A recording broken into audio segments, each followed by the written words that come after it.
Karen had to go to the hospital the other day. As soon as she entered the building, she felt there was something wrong about that place. Walking along the corridor, she saw two nurses. Which nurse is fake?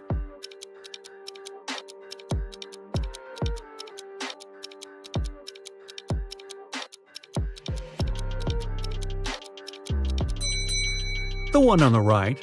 Look, her shoes are dirty and she barely knows how to hold a syringe. Stay away from her, Karen. Adam is a successful IT specialist who works 24/7 from home. He rarely goes anywhere, but a week ago, he decided to go on vacation. He packed his bags and left. A week later, when he came back, he instantly noticed there was someone in his apartment while he was away. Since he lives alone, he immediately called the police. Why?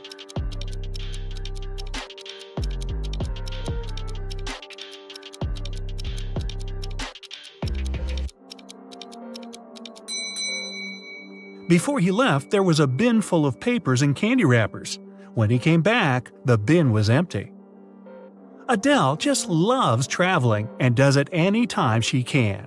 She took some days off and headed to the airport to go to a new destination. That morning, there were only 4 flights. Paris, departing at 7 a.m., New York, departing at 7:30 a.m., Los Angeles, departing at 8:05 a.m., and Sydney, departing at 8:10 a.m. Where's Adele flying?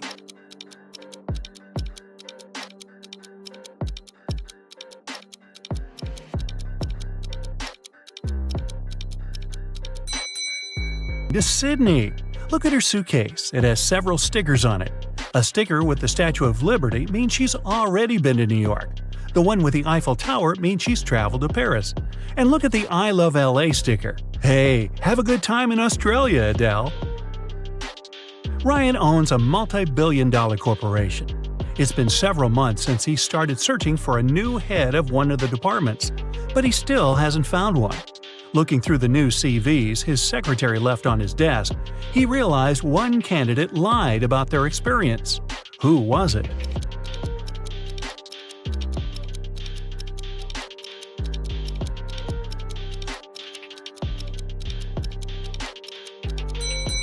There are 3 CVs. Each of them has the candidate's age, work experience, and education.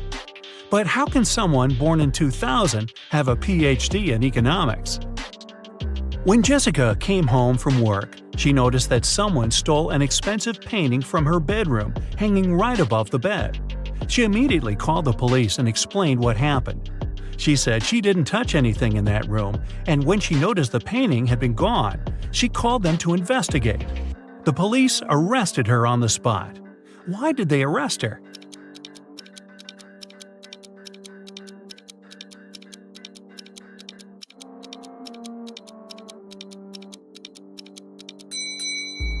Jessica said she hadn't touched anything, but the bed is perfectly made. If there had been a robbery, the bed would have been a mess. It wasn't possible to get the painting without stepping on it.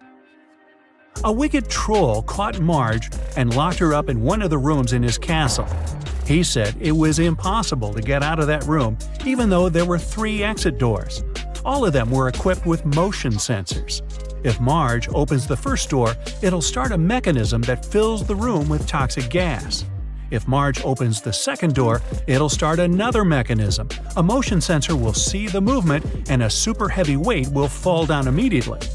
Behind the third door, there's a swarm of venomous mosquitoes no one can get through. Despite it all, Marge managed to escape. How did she do it?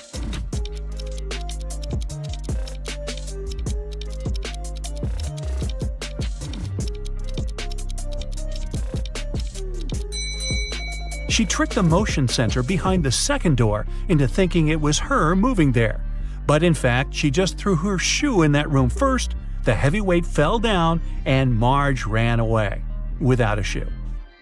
You have 5 pencils. Green, blue, and orange ones are short. Red and yellow pencils are long. You need to arrange them in a special order. Long pencils are next to each other. The green pencil is between the orange and the red pencil. The pencils on the edges are of different sizes. The 4th pencil is short.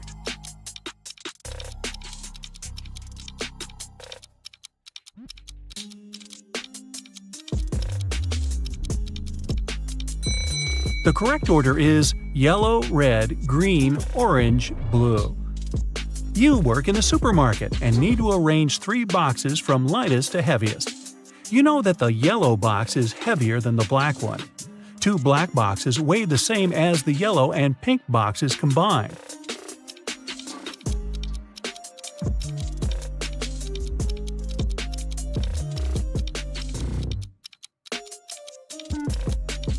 Okay, this was pretty simple. First goes the pink box, the lightest one. Then you need to put the black box, and then the yellow one, the heaviest. Hey, you got to do weird things at work. Detective Hugh followed a criminal. Unfortunately, he didn't know what he looked like because the criminal would always wear a hood and large sunglasses. The detective knew exactly that he was hiding in one of the 3 houses in Maple Street. When Hugh came up to the first house and knocked on the door, a man opened the door and said he lived alone. He also said it had been several days since he last left home. He claimed he didn't know anything about that criminal. The detective inspected the house and instantly realized the man was lying. How did he understand it?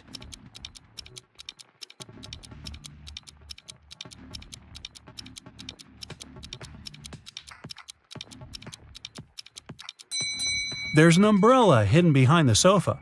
The umbrella is wet and there is a small puddle on the floor. This man is either the criminal or he's trying to hide one. Mike was driving back home in Chicago in winter when a blizzard started. The weather was awful, and Mike thought it would be safer to spend a night in a hotel and wait until it stopped snowing.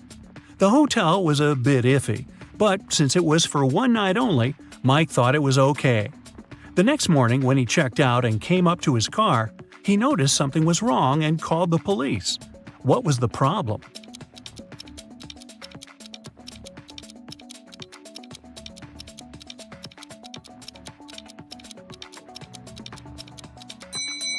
The car is covered with snow. It's okay since it's been snowing all night long, but the windshield is clean, which means someone must have taken his car.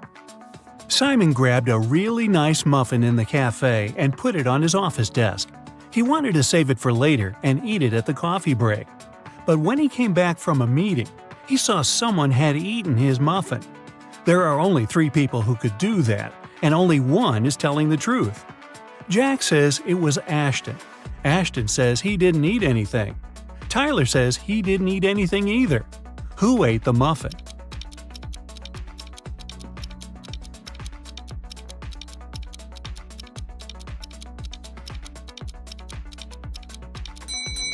It was Tyler. Only one person is telling the truth, and it's Ashton. If Jack or Tyler told the truth, then it would be 2 people who were telling the truth. But Simon knew only one person wasn't lying. A vampire recently moved to a big city where nobody knew him to start a brand new life. Still, he just couldn't help it and started biting locals every single night. People got scared and asked Detective Ryan to help them out. A couple of days later, he already had 3 suspects. All of them recently moved to that city. Ryan visited all of the suspects, and he was sure he found the notorious vampire. Who is the vampire?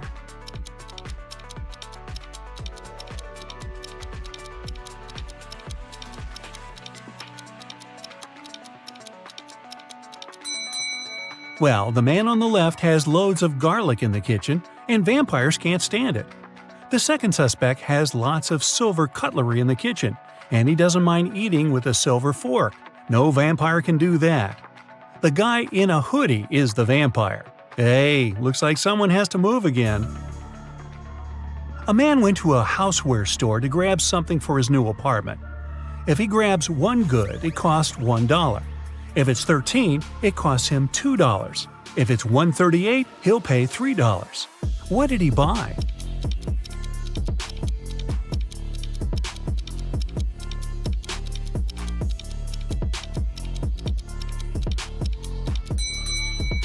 The goods he needed were the numbers for his apartment doors. He lives in apartment 138, so he bought 3 numbers for $1 each. A scientist created a robot, Jason, who looked exactly like a human. One day, Jason ran away from the scientist's house because he wanted to start a life on his own. Hey, maybe he could be roommates with that vampire. The police started looking for him immediately, but the scientist had no photo of Jason. They soon realized Jason was hiding in the swimming pool and went there to investigate. There were 4 men in the swimming pool claiming they had spent almost an hour swimming, and the police asked them to do one thing to prove they're not robots. This way, they found Jason in no time. What did they ask them to do?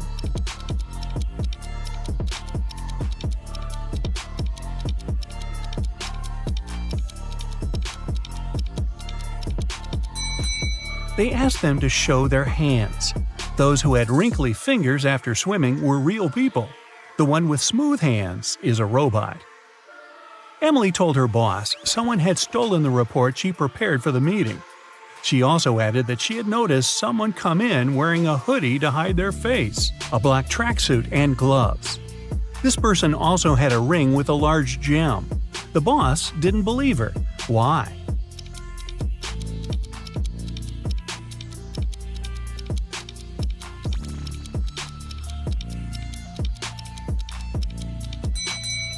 She said the person was wearing gloves. Then how did she see that ring then? Emily must have simply stained that report with coffee she drinks all the time. A wealthy man, Mr. Johnson, had a precious vase that he valued more than all other belongings. One day, the vase disappeared. The man was miserable. An hour after he discovered it was missing, he got a message. "If you don't come here in 10 minutes with $100,000, your vase will be broken." There was a photo attached to the message. Mr. Johnson realized it was some hotel. In that area, there were 3 of them: the Hero of California, Hummingbird, and Youth Hostel. Where should the man go?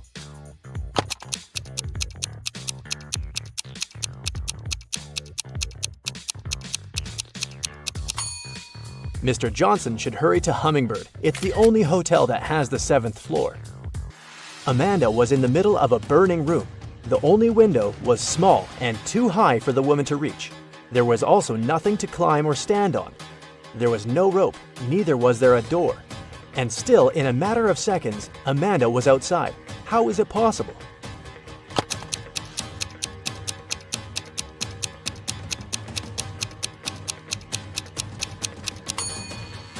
There was no door in the room. The woman just ran out through the doorway. A woman is sitting in her cabin in Ohio, but 4 hours later, she gets out of her cabin in Arizona. How did she do it?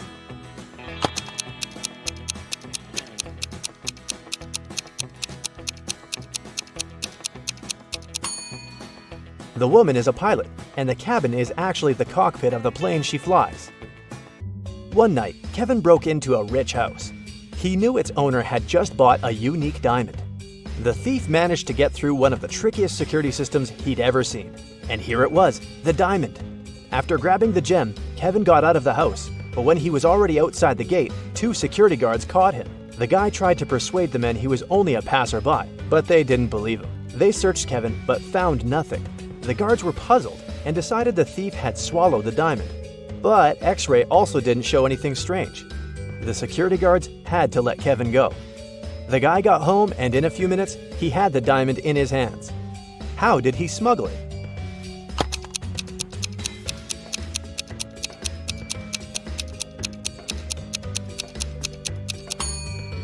When Kevin broke into the house, he wasn't alone. His parrot was with him. After getting the precious stone, the guy attached it to the parrot's foot, and the bird brought the diamond back home. Paul was a young but very talented chemist. He was going to attend a very important conference where he had to present his latest work. But right before the event, Paul's envious colleague locked the guy in his lab. There was no way he could get out of there on his own. In the middle of the room, there was a test tube with some bright purple liquid inside. There was also a note. "This mixture will blow up in 1 minute. You've got only one chance to neutralize it with one of these ingredients. If you add the correct one, the reaction will stop. Here's the clue you'll need to figure out the needed ingredient. HIJKLMNO. And don't hope your chemical knowledge will help here. Luckily, Paul was very smart and managed to find the right ingredient before the time ran out. Which one was it?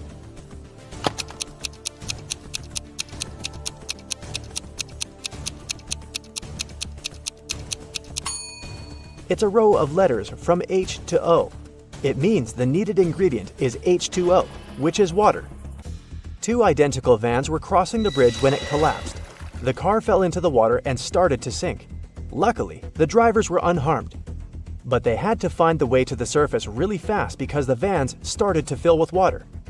One of the men began to push the driver's door, and the other was trying to open the side door. Who has the higher chances of survival?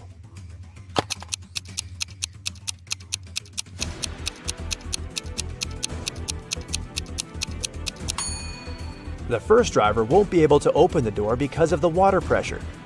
But the side door in the second car is a sliding one. With some effort, the second driver will be able to open it and escape. One person can dig a hole within 1 day. Then, how long will it take two people to dig half a hole?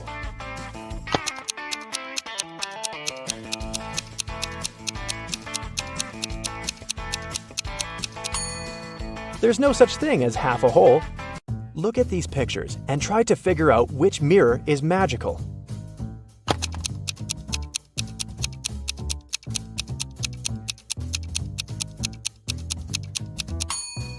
It's the one on the right. It shows the man wearing a mustache, but in real life, his face is clean-shaven. Betty was having lunch in her favorite cafe when several police officers came in. They were looking for a criminal who had escaped from the police station the day before. Betty started to look around, examining the visitors. She spotted the criminal even faster than the officers did. Who was it?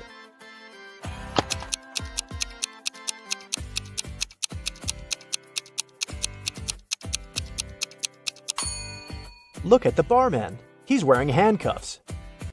Daniel wanted to go to the seaside with his friends in the summer, but his father reminded the guy he'd promised to help in his parents' store. When the man saw how upset his son was, he offered him a deal. Daniel had to solve several riddles, and then he'd be free to go and have fun with his friends. So, our customers often ask us to sell them something that's full of holes but can still hold water. What should we offer them? After a while, Daniel found the right answer. What's this mysterious thing?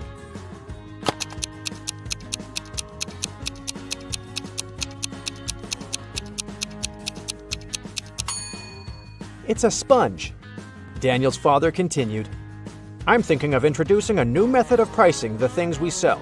Socks will cost $20. A tie will be $12. You'll have to pay $28 for a sweater. And a coat will cost $16. Based on this pricing method, how much will be a t-shirt? Do you know the answer?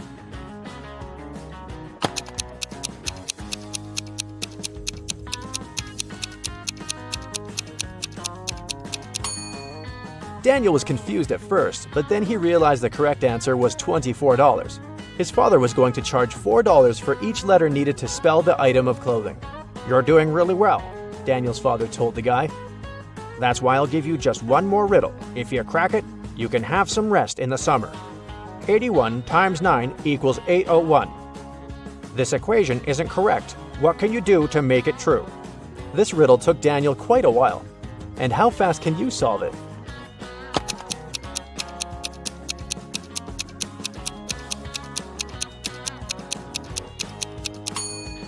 All Daniel had to do was turn the equation upside down. Luckily, the guy managed to figure it out. He got 108 equals 6 times 18. Jason was a courier who regularly delivered food and other stuff to Mrs. Brown. The elderly lady really liked him a lot. She trusted him enough to let the guy use her spare key. The lady kept it under her doormat. When Mrs. Brown was away, Jason would take this key and leave everything he brought inside. One day, the guy came to the woman's house and found out the key wasn't in its usual place. He rang the bell, and a man he'd never seen before opened the door. I'm an electrician, he said. I was fixing some lighting problems in the living room, and the elderly lady is resting now. Jason immediately called the police. Why?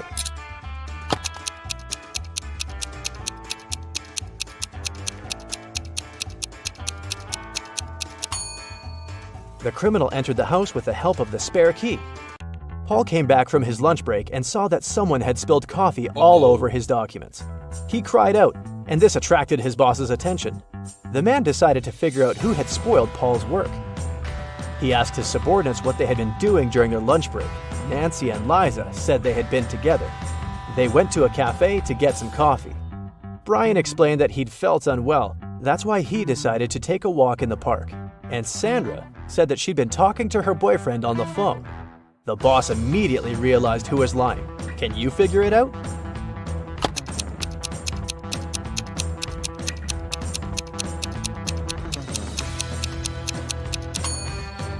It was Sandra. There's a sign on the wall that prohibits the employees to use their phones in the office.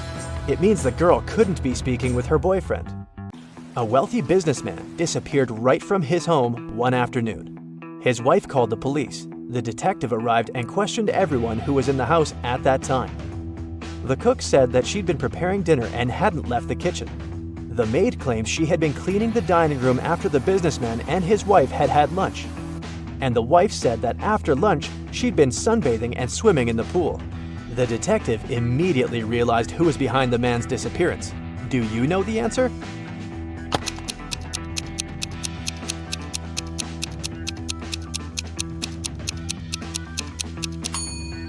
It was the wife.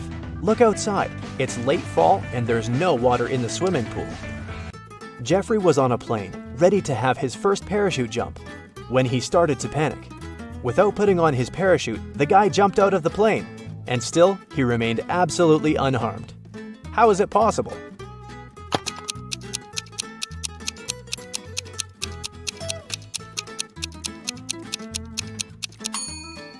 The plane was still on the ground.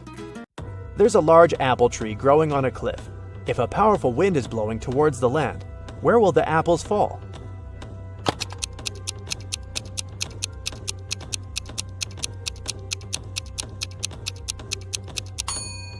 In any case, they will fall down. Two couples are about to get married. The hall is full of guests. The bride looks stunning in these long white dresses, and the groom seems to be absolutely happy. All of a sudden, one of the guests noticed there's something wrong with one of the couples. Can you guess what?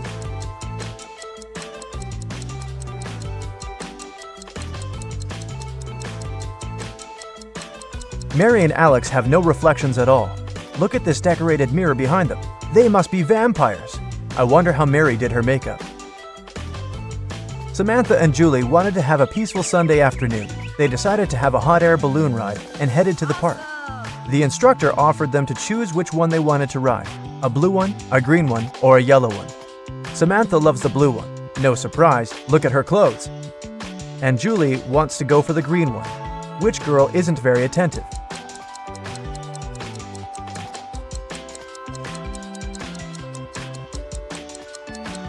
Samantha, the color isn't that important. There are no sandbags. You want to have a safe ride, don't you? In one of the galaxies, there's Planet Pink. There are many people, but few animals. Only hens and roosters live there. They can be of 3 different colors, pink, red, and yellow. Andrew went to that planet to see his friends for the weekend, and while he was walking down the street, he saw 3 bird couples in love. No bird can be with the partner of the same color. Can you guess the color of the partner of the red hen?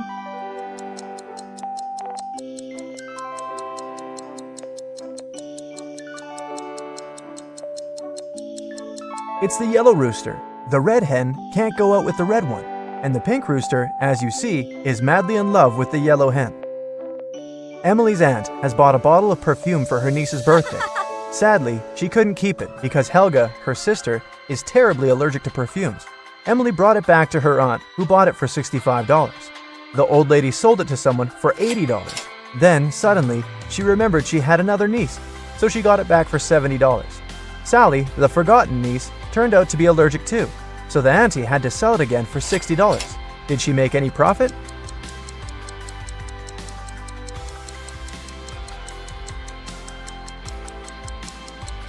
Yep, she made $5 and grabbed a large latte for them. A genius invented a watch he thought no one else but him could read.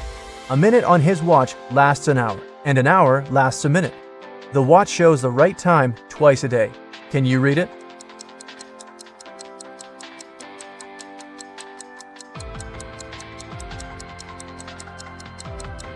It's 5:30, just like it is. The genius changed the hand, placing the hour hand instead of the minute hand, and vice versa. Well, that doesn't seem that genius.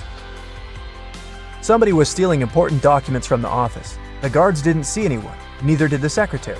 The boss decides to install the security cameras to find out who was doing it. They checked the footage carefully and found out who it was. Can you guess?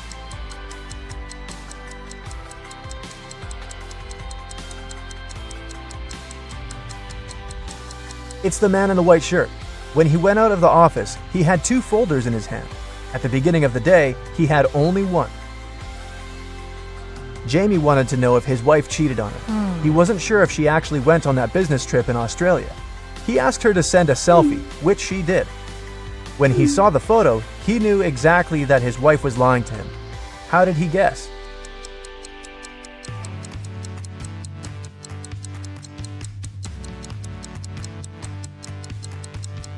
Well, it's January in Canada, and the streets are full of snow. How come there's snow in Australia? It's supposed to be summer there. Everybody knows that an old witch lives in this spooky old house. Nobody really wants to meet her. Mary is in this house right now, but she seems to be alone. How come?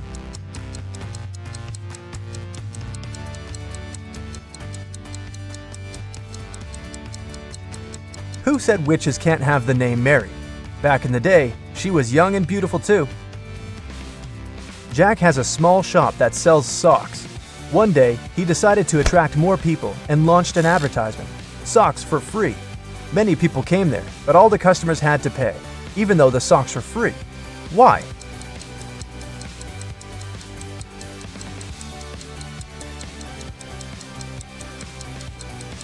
Jack would only give the left sock to his customers. They looked nice, and people wanted to buy it. Who needs only one sock after all? A man was driving his car all the way from New York to LA. At the end of the trip, he discovered that one of his car's tires had been punctured from the very beginning. Still, he reached his destination successfully. How is it possible?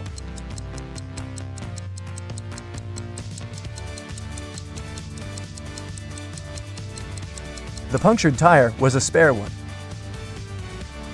You're trapped in a room that's slowly getting filled with water coming from a faucet in the wall.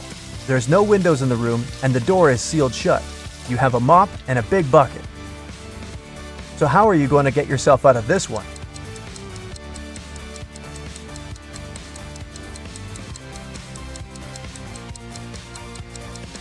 Come on, just turn the faucet off. Now it's better. There are 5 girls in the room. Nicole is talking on the phone, Kimberly is reading, Jessica is playing hide and seek, and Melody is tidying up.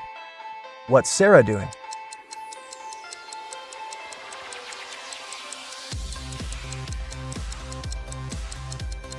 Sarah is playing hide and seek with Jessica. 5, 6, 7. 5, 6. Which number is missing? A small hint. It's not 7. You have 7 seconds to do the math.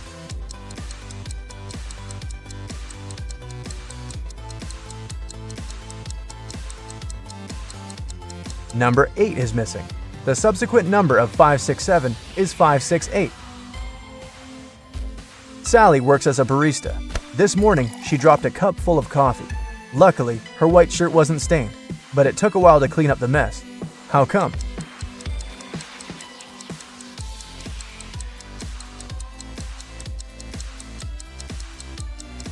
There were coffee beans in the cup. They ended up right under the counter. Imagine you've just entered a pitch-black room. There's an oil lamp, a newspaper, and some kindling wood inside the room. You only have one match. You have to make a tough choice. What to light first?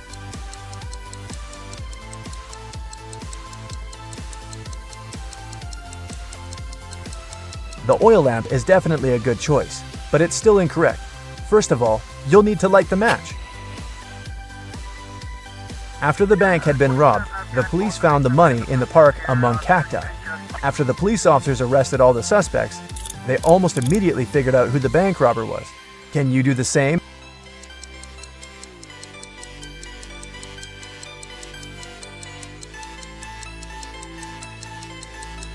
This guy on the left has scratches left by cacti all over his body. There are 6 glasses in a row on the table. The first 3 are filled with orange juice, and the other 3 are empty. Your task is to make full and empty glasses alternate by moving just one glass. How can you do it?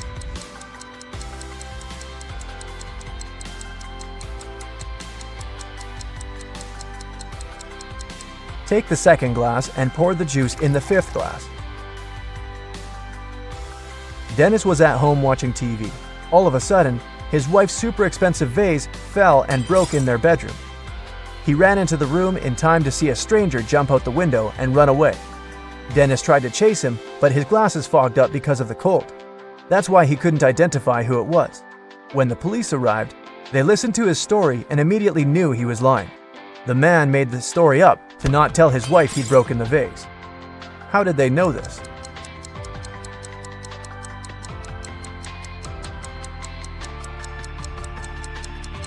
Anyone who wears glasses know they don't fog up when you go from a warm room to the cold outdoors. It's the other way around. Adam Nixon, who didn't really like modern art, rushed into the city gallery and caused millions of dollars worth of damage to several paintings. Yet the manager of the gallery thanked Mr. Nixon for his actions. How come?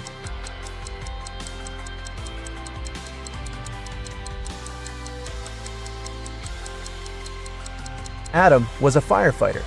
The water from his hose damaged several masterpieces, but he still managed to extinguish the fire and saved many more exhibits. Jane was on a hike in Africa when she decided to cross a bridge to admire the view. When she was in the middle of the bridge, she heard something moving behind her. She turned and saw a huge hungry lion waiting for her. She turned to the other side. There were giant snakes. The water to her left was filled with hungry piranhas. Where should she go?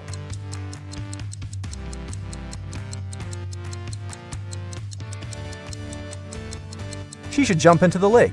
Piranhas don't live in lakes, especially in Africa. They live in South America. Look closer. These are just some harmless fish. 2 fathers and 2 sons found 3 oranges.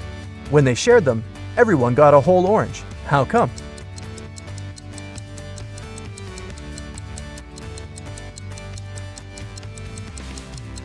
There were 3 people: grandfather, father, and son. Once upon a time in a spooky forest, there were 7 trolls who were all brothers. They were all born 3 years apart. The youngest troll is 100 years old now. How old is the oldest brother?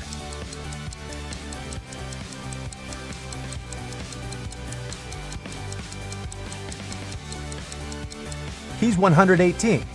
Looking good for that age. A man wakes up in a place he's never been before. He rushes to the exit and sees 2 doors. When he opens the first door, he sees that the hall is made of magnifying glass.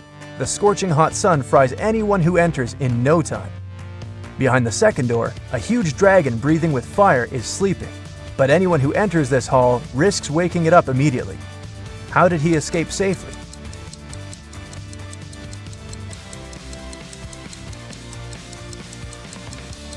He needed to wait for dusk. There's no sun, and he can easily get out of that place. Penny was alone in a hotel room. All of a sudden, somebody knocked on the door and a man came into the room. But when he saw Penny, he apologized and said he must have entered the wrong room. As soon as he went out, Penny called the police. Why?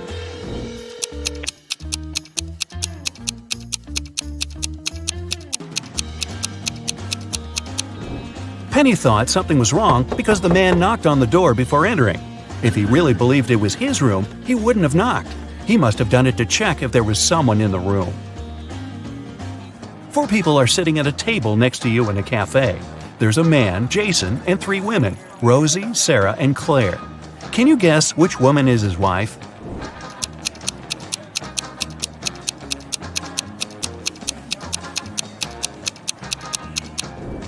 Even though Sarah's wearing an outfit that looks very much like the one Jason's wearing, she's not his wife. She doesn't have a ring. Claire has no ring either, but Rosie has a matching one. A detective got an anonymous email about an upcoming heist in one of New York's museums. In order to stop it from happening, he needs to know the month the heist is planned for. Later, the police managed to find a clue. It was a note with a secret code. The police couldn't crack it, so they brought it to the detective. What month is the heist planned for?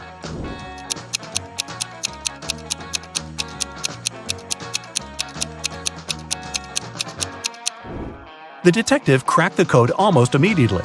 A jar in the picture stands for J, a ukulele stands for U, a nugget stands for N, and an eggplant stands for E. Ah, June. There are 12 floors in the apartment building. The higher the floor, the more people live there. Which floor does the elevator go to most often?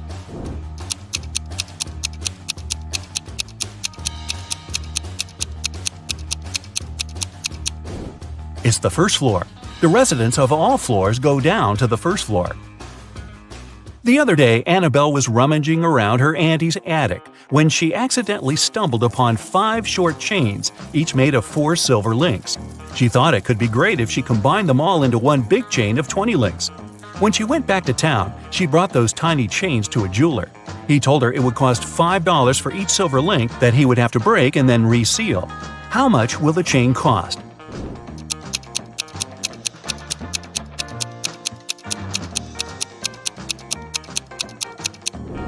Annabelle could do that for $25 if she told the jeweler to break a link in each chain. But she was really smart, so she asked the jeweler to break all 4 links in one chain and use them to attach the other chains together, which cost her $20. One day, Stephanie got lost in the woods, and no wonder, in the end she stumbled upon an old witch's house. The door cracked open and she came in. The witch turned out to be really kind and promised Stephanie to make her one dream come true if she cracks a riddle. Stephanie was dreaming of a new phone, so she agreed. The witch asked, if 11 plus 3 equals 2, what does 8 plus 6 equal? It took Stephanie quite a while to come up with an answer, but she nailed it. What was the answer?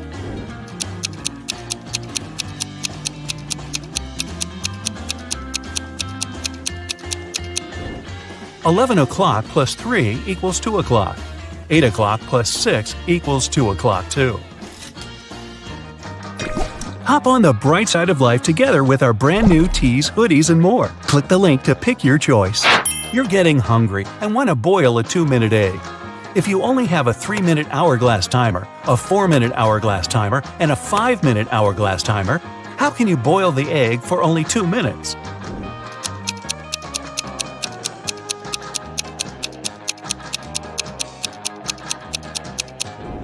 When you see the water boiling, turn the 3-minute timer and 5-minute timer over.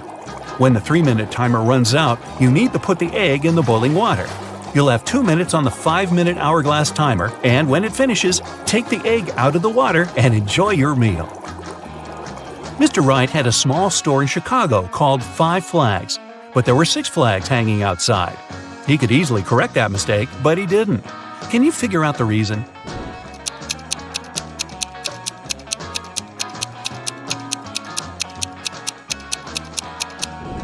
At first, it was just a mistake, but later Mr. Wright noticed that people would often come to his store to tell about that problem, which increased his sales. A wise king realized he was tired of all the hard work he had to do, so he decided to find someone who could replace him. He decided to make a challenge, and the one who nails it will become the new king. Anyone who wanted to take the throne needed to put a whole cucumber into a glass bottle without cutting the cucumber or damaging the bottle. The participants had a week to do it. This challenge seemed to be impossible, so only 5 people decided to take part, and there was only one winner. How did he put the cucumber in the bottle?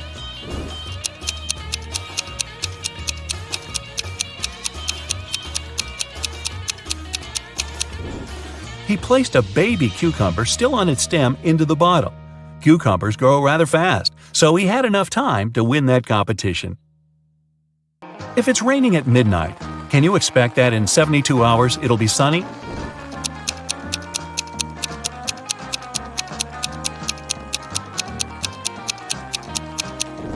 Nope, in 72 hours it's going to be night again. You see a bathtub filled with water. You have a spoon, a cup, and a bucket. Which will you choose to empty the bathtub?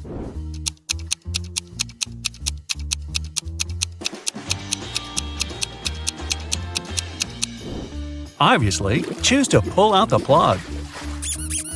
Allison majored in math at university. Her roommates wanted to test her intelligence. They took 3 envelopes and wrote short messages on them. Then they put the answers to Allison's exam questions in one of the envelopes. Only one envelope had a truthful message written on it. The other two were false. Allison wasn't allowed to open the envelopes and could only pick one. The first message read, "There are no exam answers here." The second was, "The exam answers are here." And the third message read, "The exam answers aren't in the second envelope." Which envelope should Allison pick?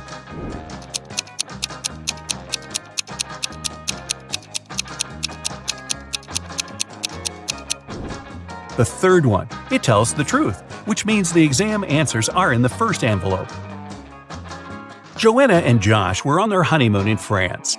On the first day, they went on a city tour around Paris and left all their stuff in the hotel room. When they came back, someone was standing outside their door trying to get in. The couple called the receptionist right away, but the man claimed Joanna and Josh owed him some money for the tours they had taken in the past 4 days. The receptionist knew the man was lying right away. How did he figure it out?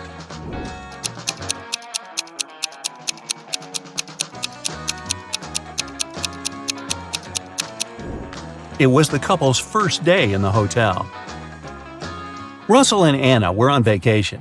One day, Anna told Russell she couldn't go to the beach with him because she was feeling unwell. When Russell came back to the room to grab his phone, Anna was gone. He found her by the pool and asked, "Are you here alone?" She nodded, but Russell immediately realized she was lying. How?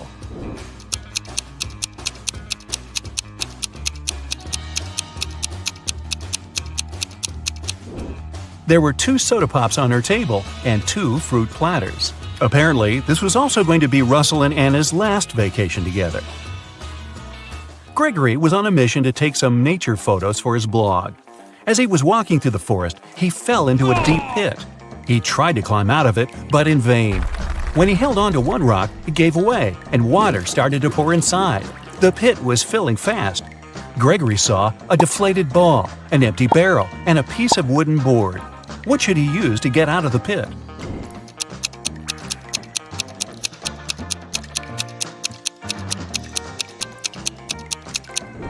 Well, the deflated ball is too small and has a slit in its side. The wooden board won't support his weight. The best option is the empty barrel. It'll keep Gregory afloat. Paul and Pauline left for their honeymoon and asked their neighbor to look after their house. When they returned, the woman found out that she had lost all her expensive jewelry because of a power outage. The woman had hidden her jewelry in a supposed safe place. The house wasn't robbed. The neighbor was an honest person. The jewelry got lost by accident. What happened?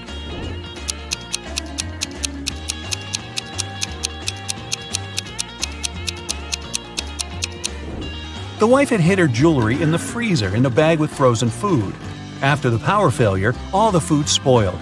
The kind-hearted neighbor decided to help and threw away all the bad food, together with the jewelry. There's a barrel of water in the yard. You look inside and say that it's more than half full, but your friend argues it's less than half full. How can you figure out who's right without using any measuring tools or removing water from the barrel?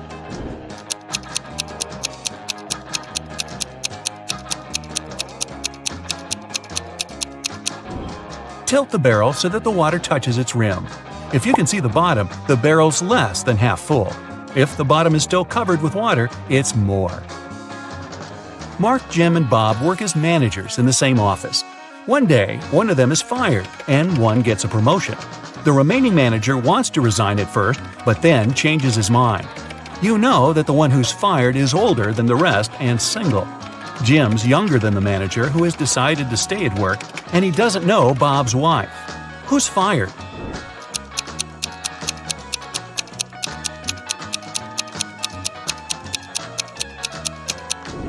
It's not Jim because he's younger than the manager who stays. It's also not Bob because he's married.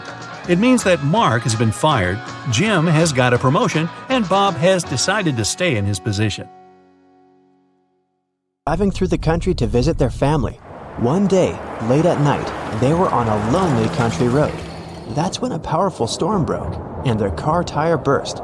They had to leave the vehicle to find help, but there was nothing, and no one around. Sometime later, they came across an old and spooky mansion that seemed abandoned, but the guys decided to try and see if anyone lived there and could help them. They arrived at the mansion gate. On a metal address plaque, it was written, The house of Riddles. Gemma and Andy got suspicious, but they desperately needed shelter from the storm and some help with their car. So they decided to enter. But the gate was locked. There was a digital security keypad on it and nothing else. Suddenly, they heard a sound coming from the gate intercom.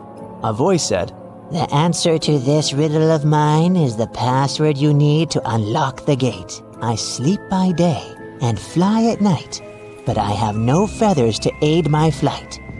What am I?"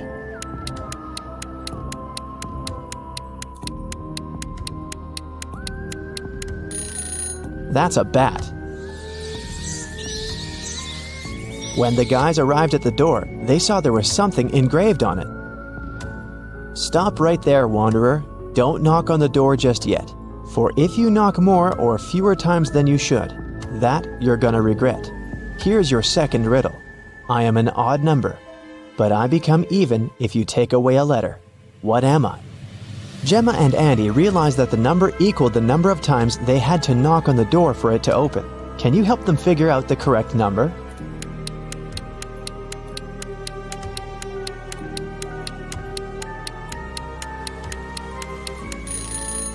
The answer is 7, so they had to knock on the door 7 times. A scary old butler opened the door and let the guys in. The door suddenly closed behind their backs and then just vanished into thin air. There were no doors in the room they had entered. The butler said, "Welcome, mortals, to your doom. To make it out of this house, you have to solve every riddle in every room. If you can't, you'll stay in this place forever. Here's your riddle for this room. Which bride is marrying this groom?" If they managed to figure out the answer, a door would appear. If they could not, well, too bad.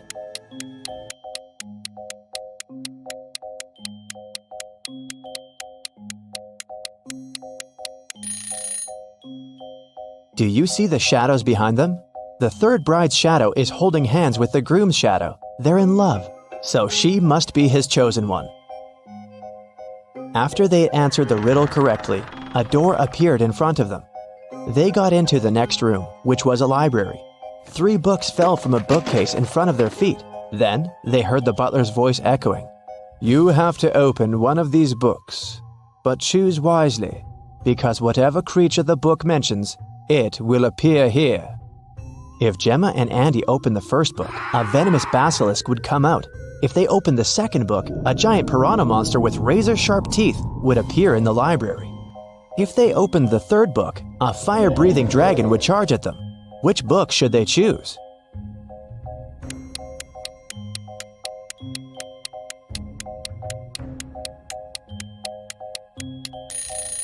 Since the giant piranha is a water creature, it can't survive on land, so the guys should choose the second book. The library door opened, and they walked into the next room. It turned out to be a dining room. A large mirror covered one of its walls. Yet, the reflection of the room in the mirror had some differences from the real room. Can you spot them?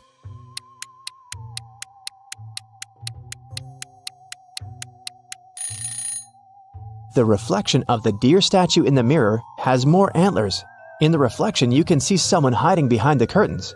But there's no one besides Gemma and Andy in the room. And lastly, in the mirror, one of the plates on the table is different from the others. But in the real dining room, all the plates are the same. Gemma and Andy felt very hungry. Thankfully, the next door that opened led them to the kitchen. There were 3 different chefs inside. The first chef was a zombie, the second one was a vampire, and the third chef was human. Each of them was holding a pie in their hands, but only one pie was safe to eat. Which one?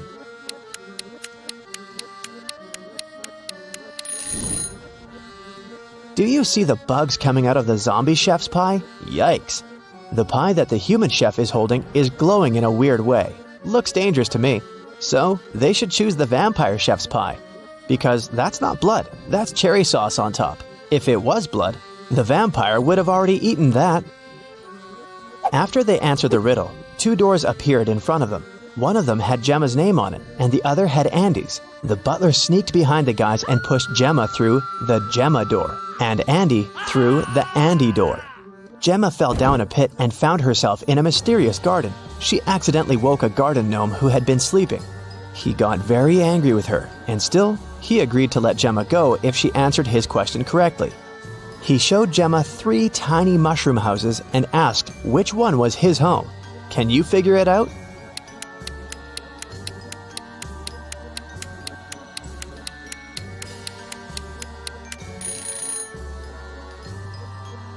Do you see the flower on the gnome's hat?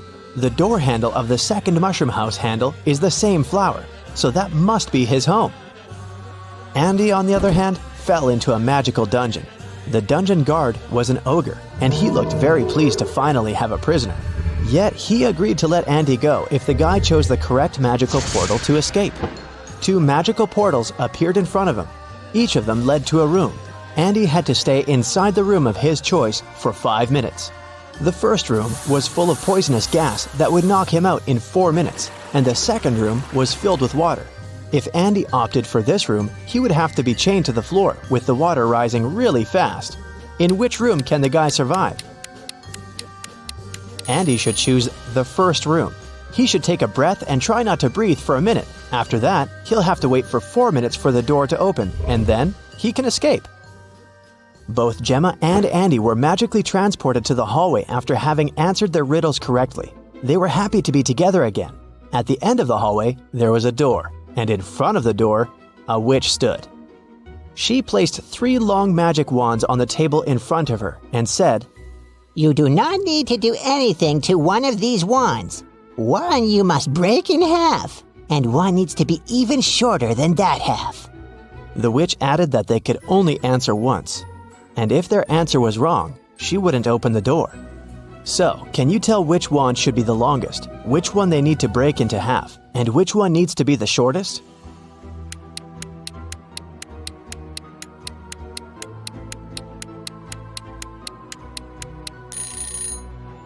Do you see those spiders hanging from the ceiling? Since the door is shaped like a spider, they must be giving Gemma and Andy a hint. The silk thread that the first spider is hanging on is the shortest, so the first wand needs to be the shortest. The silk thread that the second spider is hanging on is the longest, which means that the second wand needs to remain as it is. And the silk thread that the third spider is hanging on is of a medium length, which means that the guys need to break the third wand in half. The witch opened the door and Gemma and Andy entered a bedroom. 3 spirits were floating inside. Each of them claimed to be the owner of the mansion. Gemma knew only one of them was telling the truth. Who is it?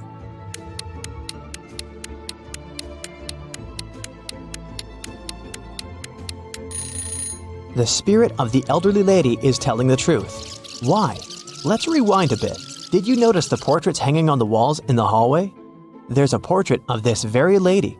That can only mean she used to be one of the owners of the mansion. The next stop was a living room. When they walked in, Andy saw something weird. What was it?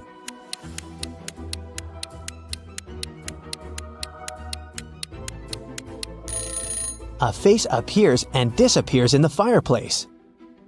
The guys entered a study next. What's so weird here?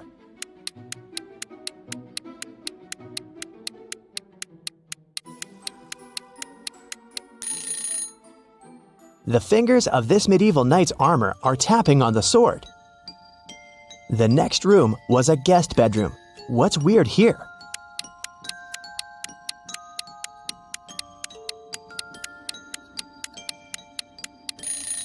The crystal ball is showing someone trapped in the basement. Gemma and Andy decided to take a look at the basement in case someone really needed help.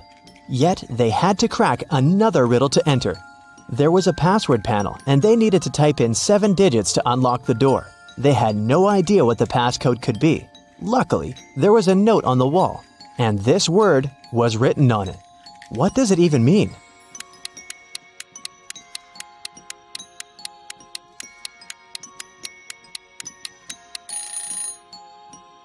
Turn the note upside down. What do you see now? The letters look like numbers, right? So the passcode is 1837837. There were 3 people in the basement who claimed to be trapped there, but only one of them was telling the truth. Who is that?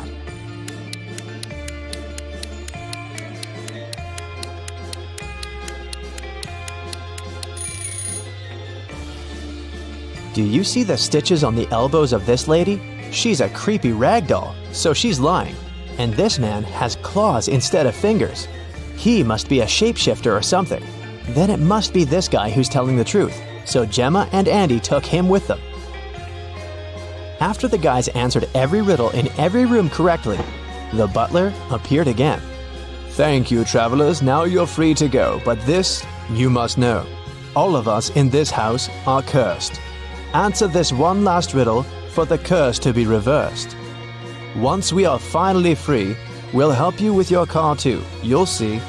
There are 9 people in front of you. One of them is a monster who cursed us. Tell us who. This guy has 2 horns that are hiding in his hair. He is not a human. He's a monster. 3 friends, Jim, Alex, and Chris, pick hats from a box. In the box, there are 2 black hats and 1 white hat. Jim sees the hats on Alex and Chris. Alex only sees Chris's hat, and Chris can't see any hats. When asked if they know the colors of their hats, Jim and Alex both say no. Chris confidently says that he knows his hat is black. How has he figured it out?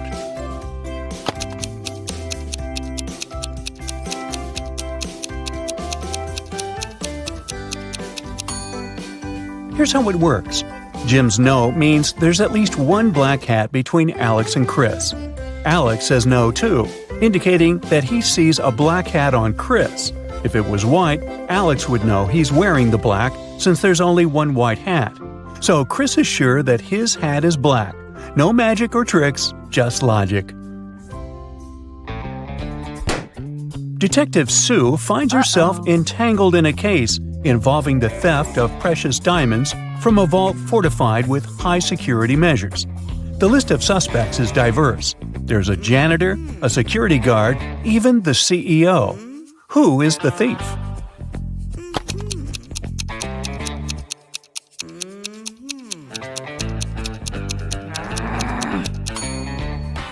The thief is the janitor. Even in a high-security vault, the diamonds should still remain dust-free. The janitor's role involves cleaning them, so he had access to the jewels. On a chilly, wintry day, a figure stood in the center of someone's front yard. This individual remained in place for several weeks without any movement, and the yard's owner didn't mind it. Eventually, this person was gone. Who was he?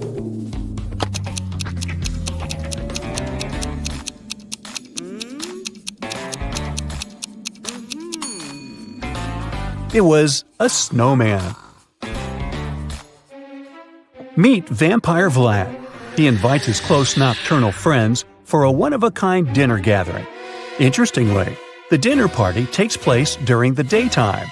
All of his vampire companions accept the invitation without questioning it, and they arrive without encountering any problems. How on earth is this possible?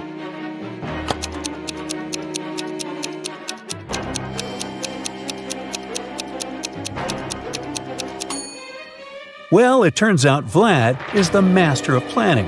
He chose to host his vampire friends during a solar eclipse. Vampire Vlad has another story to puzzle you. One day, he found himself on a remote island. There seemed to be no humans there. To his relief, he stumbled upon a thriving garden filled with garlic. Vlad smiled with contentment. Garlic is dangerous for vampires. Then why did he laugh?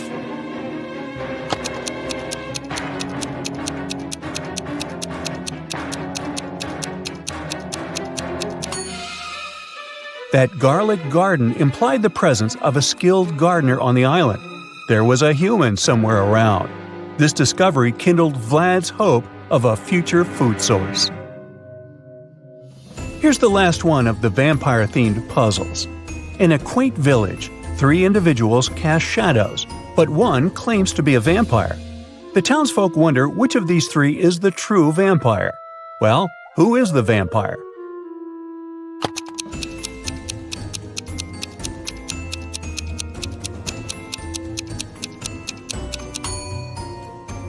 The vampire is the one whose shadow behaves weirdly. While regular human shadows mimic people's movements, the vampire's shadow moves independently. Look, the human shadows synchronize with their steps, but the vampire shadow has a mind of its own. Steve met a tragic fate on a Saturday afternoon. His wife claims she was in the shower at that time. The chef says he was making breakfast, and the gardener was busy pruning hedges. Who is the likely criminal?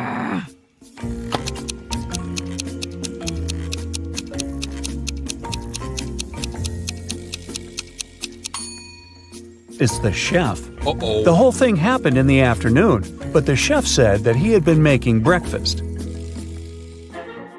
At a carnival, a boy made a bet with a man. The man said he could write the boy's exact weight on a piece of paper. If he succeeded, the boy would give him $50. If not, the boy would get $50. The boy thought he could always say he weighed more or less, so he agreed. However, in the end, the boy had to pay the man $50. How did the man win?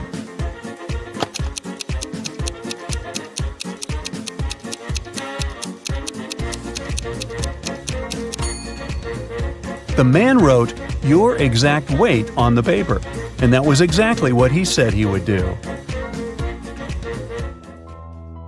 A person finds themselves confined in a room with two possible escape routes. The initial exit is an arrangement of magnifying glasses that scorch anything passing through, because the sun is scorching. The second exit is guarded by a fire-spewing dragon, which is merciless to intruders.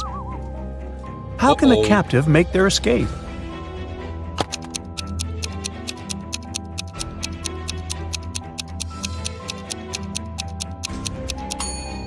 They should wait until nightfall when the sun is down and then make a dash through the first exit. A criminal has been sentenced to face a fatal fate, and he is given a choice to meet his end in one of three rooms: a room engulfed in a blazing fire, a room occupied by assassins, or a room inhabited by lions that haven't eaten a meal in years. Which room should he select?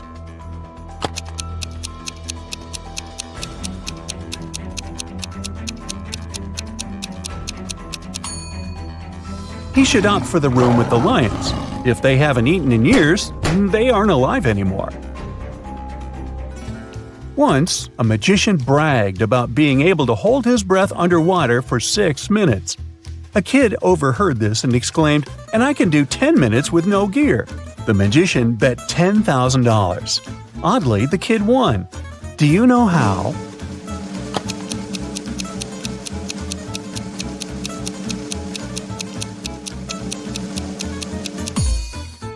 She was just holding a glass of water above her head for 10 minutes.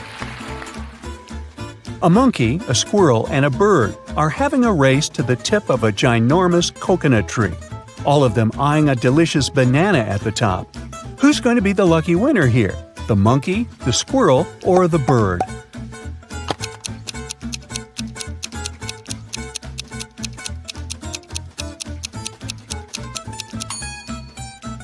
Oh please, the answer is none of them, because bananas don't grow on coconut trees.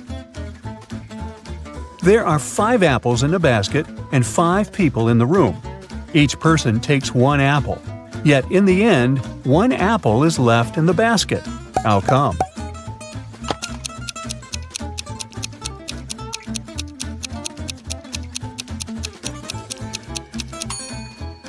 The last person took an apple together with the basket. There's a person who lives on the 14th floor of a building. When they take the elevator downstairs, they stop at the first floor. When they go upstairs, they only go to the 10th floor. And after that, they use the stairs the rest of the way. But here's the twist.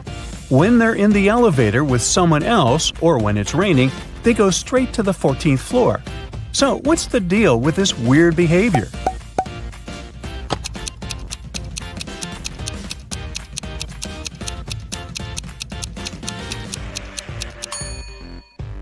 This person is a child. They can't reach the 14th floor button. When it's raining, this kid has an umbrella and can use it to press the button. And when they're with someone else, this other person can press the button for them. A driver goes the wrong way on a one-way street, but when he passes a few cops, they don't stop him. Why?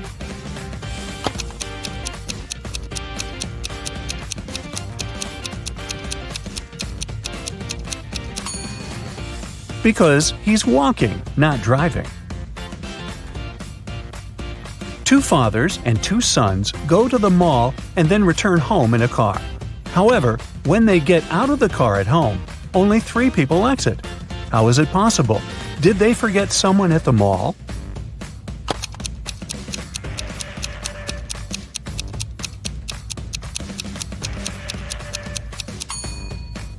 Well, it's because we've got 3 generations here: a grandfather, a father, and a son. So even though there are 2 fathers and 2 sons, there are only 3 individuals. A couple went on a 3-week-long vacation, taking great care to secure their home and asking a neighbor to look after it during their absence. Upon their return, the wife discovered that her valuable jewelry was gone.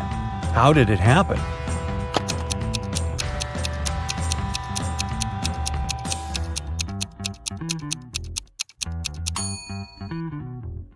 She had hidden her precious jewelry inside the freezer in a bag with frozen food. But during their absence, there was a power outage. The frozen food went bad, and the neighbor, trying to be helpful, threw away the spoiled food. Bye-bye, jewelry. Imagine finding yourself in a pitch-black room. You have just a matchbox, a candle, and a lamp. You have only one match. The question is, what should you light first?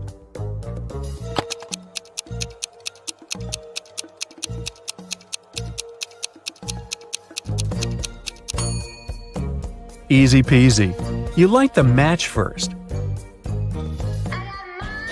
Think of an 8-letter word that remains a valid word even when you remove one letter at a time until only one letter is left. It's almost impossible to guess, but give it a try.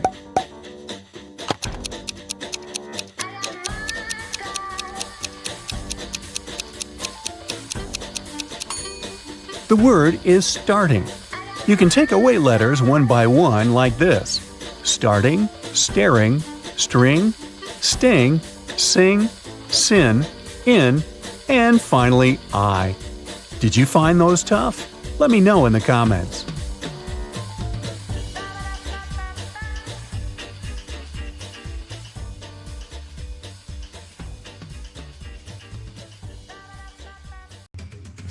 Here we go! You just arrived home from a long day of work and tuned into the Riddle show on your TV. Take a look at this scene. Who do you think has the best chance at survival?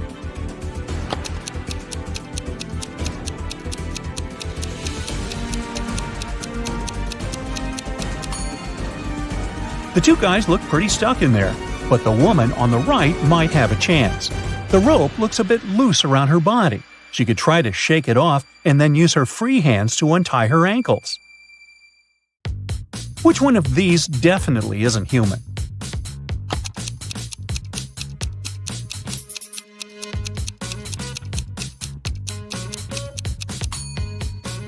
It's the guy on the left. If you look closely, you'll see that the skin around his eyes is green. Take a look at these 3 guys. Which one of them is going on a date tonight?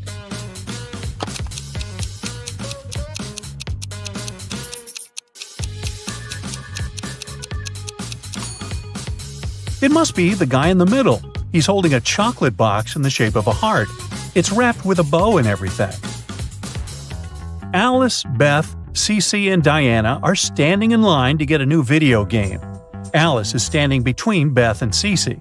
Cece is in front of 2 people, and Diana is standing in front of her. Can you say the exact order in which the girls are standing?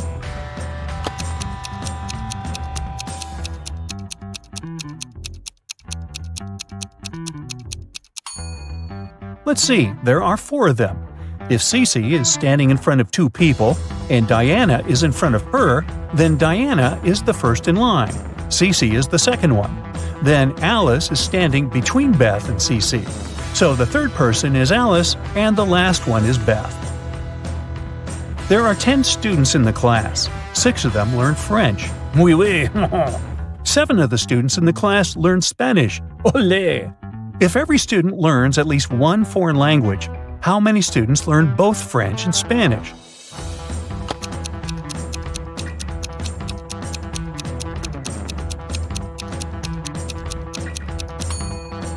This is pretty simple math. 6 plus 7 equals 13.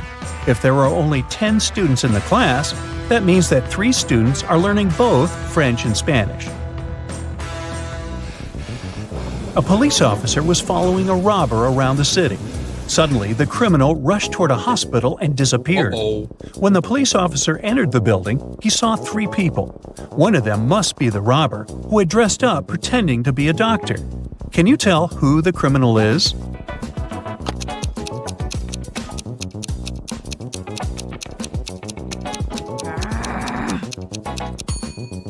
It's the girl on the left. Look at her shoes. They're dirty. She probably didn't have time to clean or change them. Theo was getting ready for a job interview when the lights in his apartment went off. He was in a rush and didn't have time to wait for the lights to come back on. He was almost ready. He only needed to put on his socks and boots. Theo had socks of 3 different colors: black, white, and gray. He didn't care what color his socks would be, but he needed 2 socks of the same color.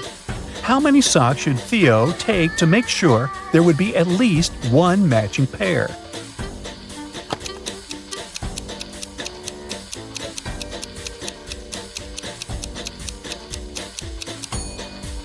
He just needs 4 socks. Even if the first 3 socks are different colors, the 4th sock will probably be either black, white, or gray, matching one of the others. Devin takes showers every day, but on even days of the month, he takes a long bath. During 1 year's time, how many baths does he take?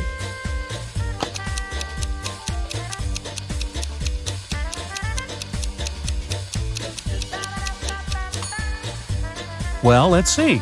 Except for February, all months have 30 or 31 days. In each month, there are usually 15 even days. For starters, we should multiply 15 by 11, which gives us 165 days. If we count February as having 14 even days, then the total number of baths Devin takes in a year is 179. This is Allison, and one of these 3 men is her boyfriend. Can you tell who?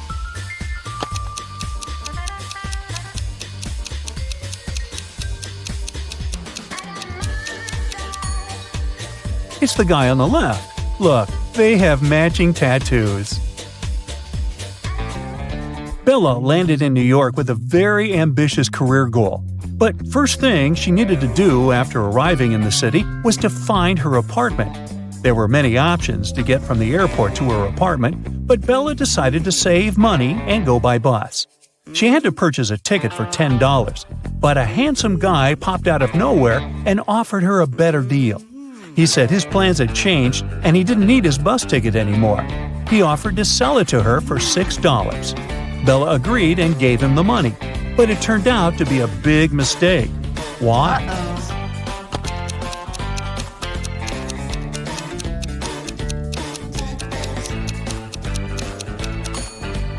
Take a look at the current date on the screen of the vending machine.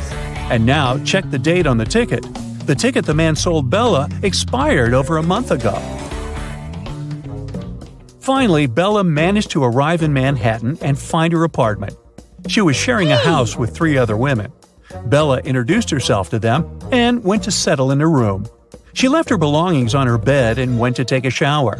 When she stepped out of the shower, Bella noticed that her laptop was missing. Oh no! She got furious and decided to interrogate all of her new roommates. Sarah said she had gone out to get a cup of coffee. She even told Bella to ask the doorman of their building since he had seen her leave. Kelly said that she had taken an afternoon nap with her headphones on. She said she hadn't heard or seen anything strange going on inside the apartment. Shannon said that she had gone to the building's rooftop to take some pictures of the city, since she was a professional photographer. Can you tell who's lying here?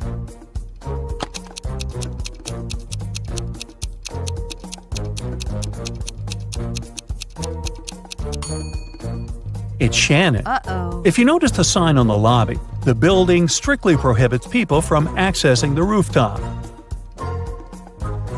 Henry was backpacking through Italy by himself.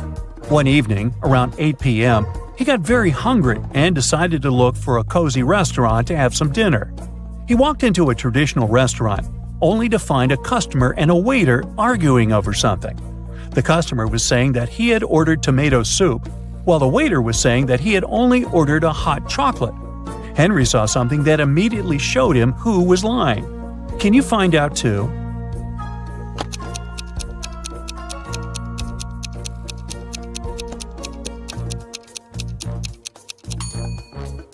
The customer is lying.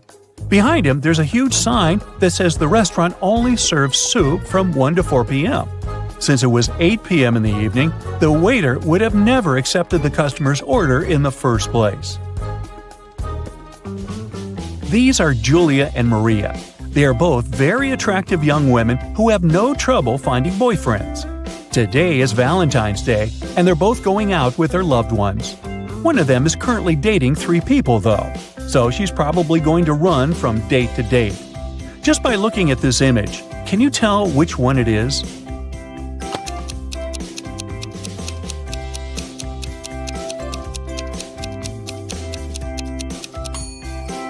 It's Maria, the one on the left.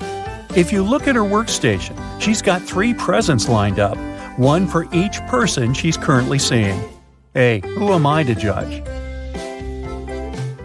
Dave, an archaeologist, traveled to Egypt on a very special mission. He spent days excavating ruins hidden under miles of sand, and the only thing he found was a coin marked 10 BCE. When he showed it to his colleagues, they told him the coin was a fake. Why?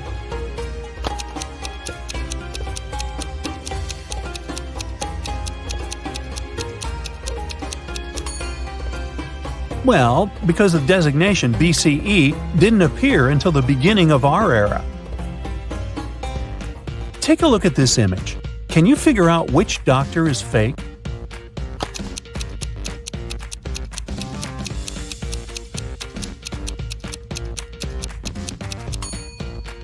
It's the guy on the left. He's got headphones wrapped around his neck. Something's not right there. Harry and Terry's girlfriends went away on a business trip for the weekend. During the whole time, the couples were texting and sending each other pictures. On Sunday morning, both girlfriends asked their boyfriends to send a selfie of where they were. Harry sent a selfie smiling inside the kitchen. Terry sent a selfie of himself in the bathroom. One of the girls knew immediately that their boyfriend was cheating. Who was the cheater, and how did the girlfriend know?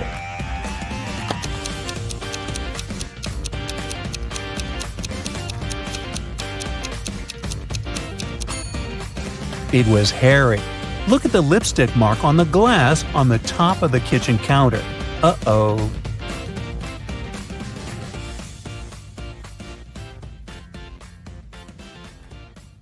Holly went to the supermarket to buy a watermelon.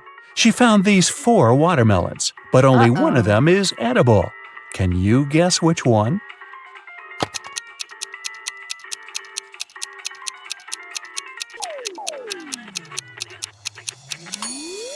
The first watermelon is a hologram. See those flashing pixels? The tail of the second watermelon is a green snake, probably not the safest choice. And the fourth watermelon has little cracks. So, Holly should choose the third watermelon. One dark, cold night, Harry and Pam were chilling together in their country house. Harry was watching a movie while his wife Pam enjoyed her favorite mystery book. Suddenly, all electricity went out. Harry decided to go to bed, but Pam decided to finish the book. There was no artificial light around, but this fact didn't stop Pam. How is that possible?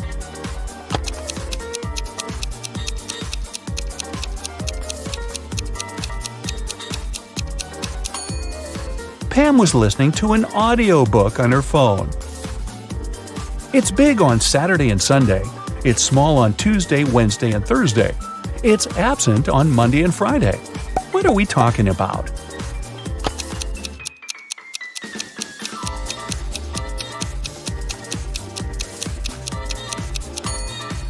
It's the letter S. Bella and Ken took a flight to Europe to celebrate their honeymoon. It took them 2.5 hours to reach the destination. After spending 2 weeks together, they flew back home. However, it took 150 minutes this time, even though the plane flew at the same speed. Can you guess why?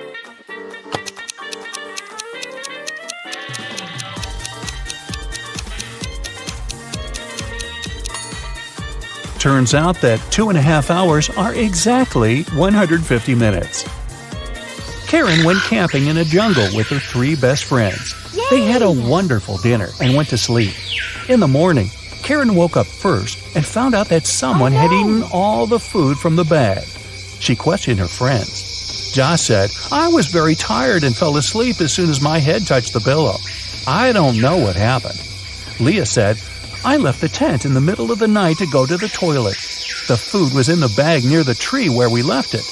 Wendy said, "I left the tent at night and spent some time stargazing. I ate just 1 chocolate, I swear." Who ate the food?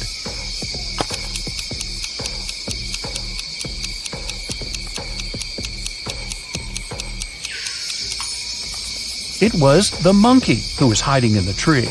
See those footprints around the bag? They are definitely not human. Gerald is a college dean. Somebody stole his car this morning. Soon the police found it across the street. The thief hit a pole and escaped. The police interviewed 3 suspects. Holly said, "I was busy having classes all morning. Then I went for a walk with my friends." Brian said, "I was checking the test papers."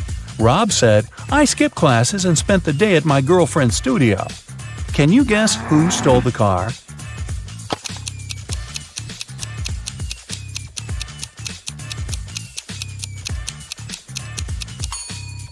It was Holly. Take a closer look inside the car. She lost one of her earrings. The combined age of Jenny and Jasmine is 49 years old. Jenny is twice as old as Jasmine was when Jenny was as old as Jasmine is now. How old are the sisters?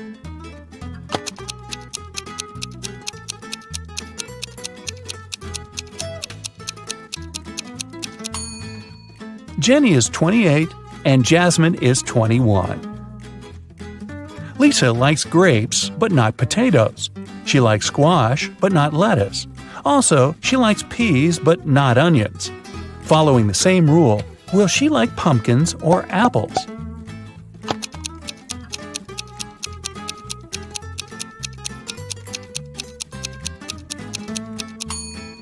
Pumpkins, because Lisa only prefers things that grow on vines.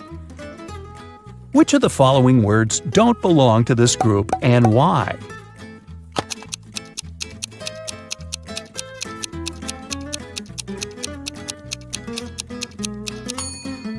Quartz. All the other words are anagrams of each other. 2 people participated in a contest. They had to hold something. Finally, the jury announced the winner. It was a person with their hands and feet tied. How can this be possible?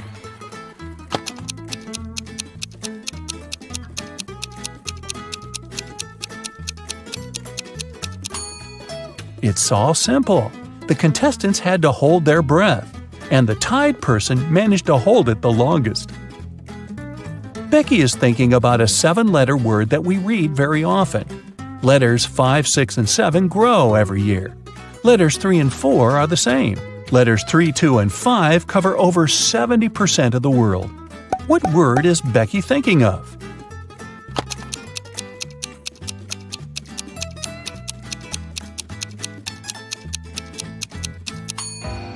The correct answer is message.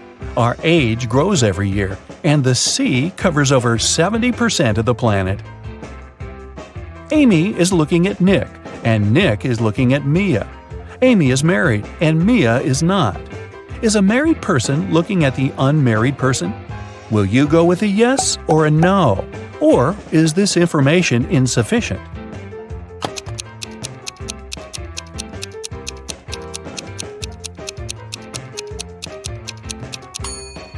The correct answer is yes. 2 combinations are possible here. If Nick is married, Mia, who is unmarried, is looking at him, who is married. If Nick is unmarried, we still have Amy, who is married. In this case, she's looking at Nick, who is single, which meets the requirements too. 5 friends were eating apples. Amy finished before Bob, but after Kat. Dan finished before Eve, but after Bob. Can you figure out the exact order in which they finished the apples?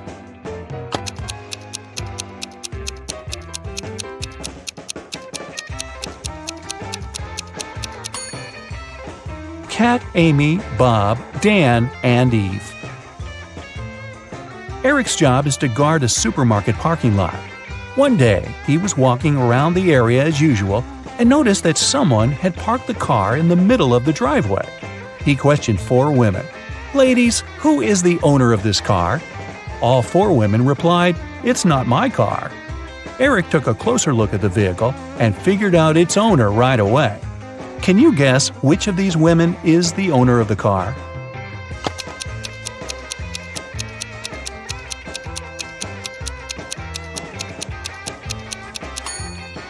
It's the First Lady. She's the only person who's not wearing a bag. Her bag is in the car.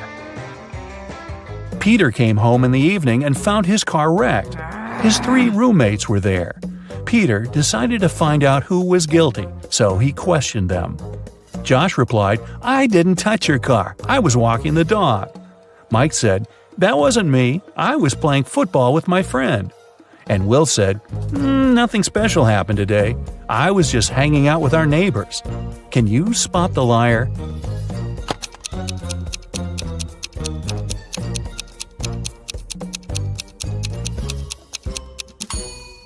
It's Will. He said he'd visited the neighbors, but nobody lives in this abandoned house. Plus, his cheek looks like he was in a crash. Sophie was sleeping. Suddenly, a robber broke into her apartment. He locked Sophie in the bathroom and asked her to stay quiet. Then, the robber began to collect cash and jewelry around the apartment. Suddenly, the phone started ringing.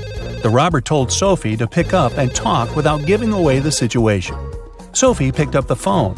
It was her husband. She said, "Oh, hi, darling. Is it an emergency, darling? Give me a call when you land. I'll cook your favorite meal that will help you relax after your business trip." Then she hung up. 10 minutes later, the police arrived at Sophie's house and caught the robber. Can you guess how the police learned about the robbery?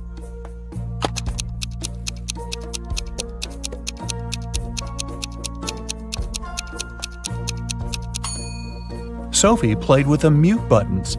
She pressed mute on specific parts of her conversation to make her husband only hear "emergency," "call," and "help." And he called the police right away. Rick woke up in a weird basement and saw 3 doors. He has only one chance to escape. If he enters one of the doors, he won't be able to use them again. The first door leads to a room with high-voltage wires hanging above the wet floor. Behind the second door, there's a room filled with water and piranhas swimming in it. The third door leads to a space where flesh-melting acid rain is falling from the ceiling. Which door is more or less safe to enter?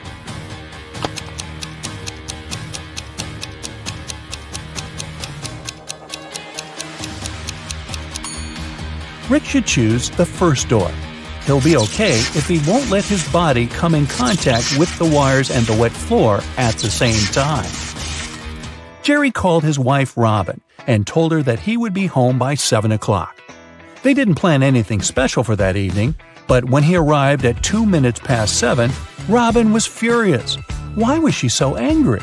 Any ideas?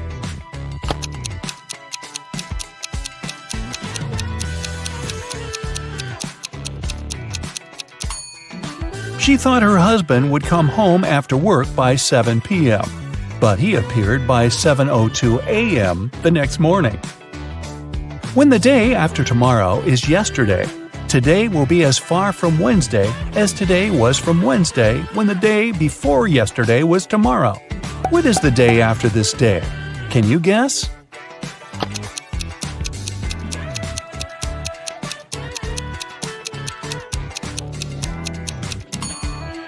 It's Thursday.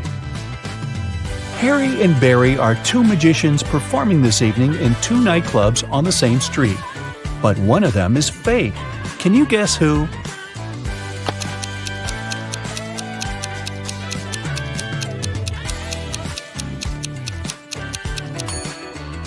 It's Barry. Take a closer look under the magician's tuxedo. On the right, you can see a restaurant employee badge with his name on it. He must be a waiter who came instead of the real magician. A monkey, a squirrel, and a bird are racing to the top of a coconut tree. Who will get the banana first, the monkey, the squirrel, or the bird?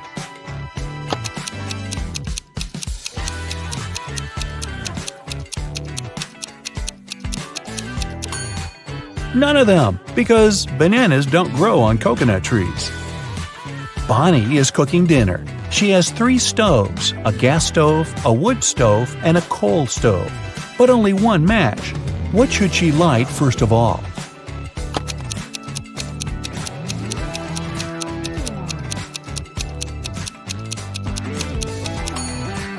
The match! You are a bus driver. 9 people get on the bus, and 3 people get on. Then 2 more people get on, and another 1 gets off. Finally, 4 more people get on, and 2 get off again. How old is the bus driver?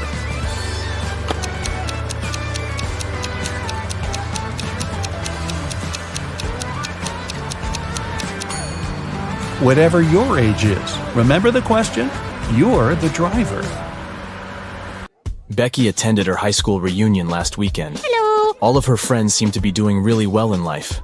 Connor showed up wearing clothes from expensive brands. Hello. Matilda had not just 1, but 2 of the latest smartphones. Oh. Tom showed up in a fancy sports car, and Beth was wearing a luxurious watch on her wrist.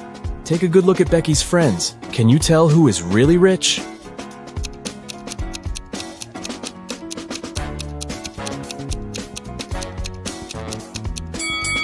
Well, let's see. If you look closely, Connor didn't take off the tags from his clothes. This probably means that he's planning on returning them after the reunion. Yeah. Matilda's phones are fake. Look at the label. It's just a copy of the original brand. Ah. And Beth's watch is way bigger than her wrist, which means that the watch is not really hers. So, Tom is probably the richest person at the reunion. Oh, yeah.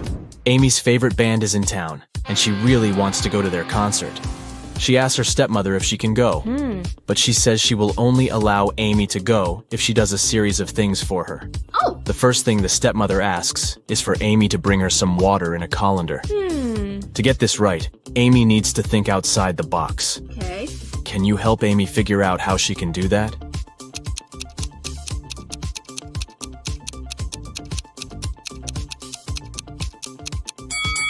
Amy needs to freeze some water and put the cubes in the colander. Yeah. Technically, frozen water is still water, right?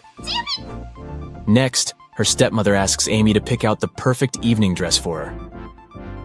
Amy walks into her stepmother's closet, and there are 3 dresses, a red, a green, and a blue. Take a look at the picture. Which dress should Amy choose?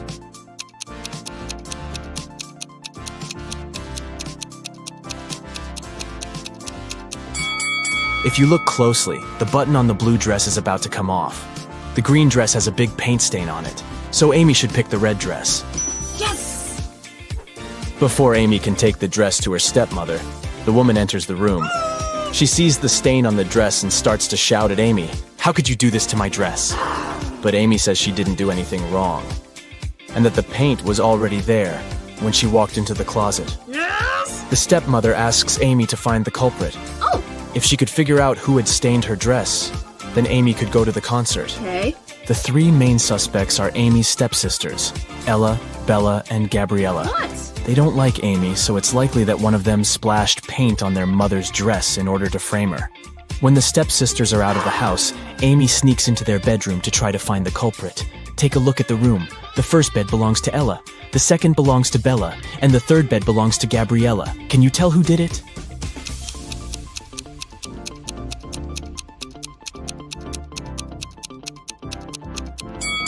It was Gabriella.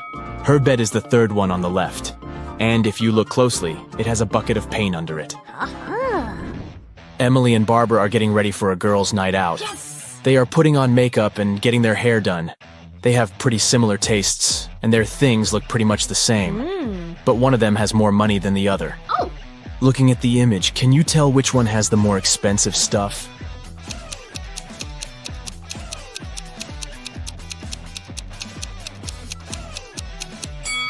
Take a look at Barbara. Her dress kind of gives it away since it's obviously a knockoff. So Emily is the one with the more expensive stuff.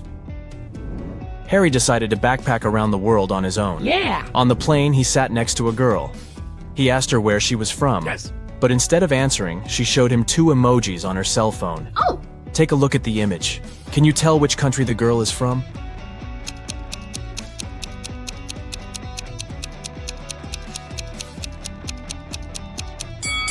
Let's see. That's an iron and a piece of land. I guess she's from Ireland? As soon as Harry landed in Paris, he went strolling along the streets to find a place to stay. He found a cute little hotel and decided to go inside. Big mistake. Why?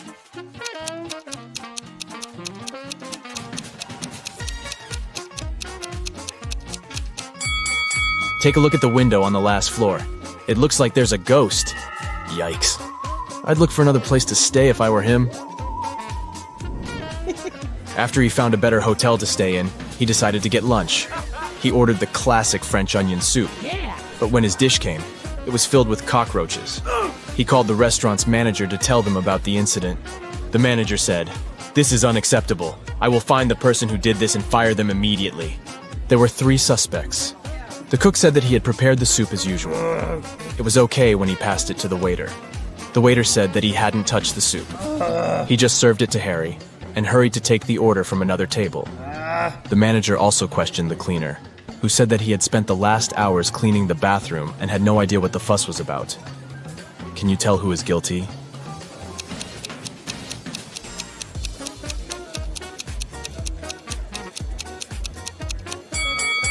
No one. Look at the ventilation system. It's full of roaches. They must have crawled out of it and fallen into Harry's soup. Yikes. There are 3 passengers in the business class of an international flight that is headed towards Rome. Take a look at these 3 people. The first lady looks pretty well dressed. She's wearing a luxurious designer handbag and is texting on her expensive phone. Hello. The guy in the middle is working with stock charts on his laptop, and the third guy is enjoying a cup of coffee while reading an article in the Financial Times. Can you tell which one is the real billionaire?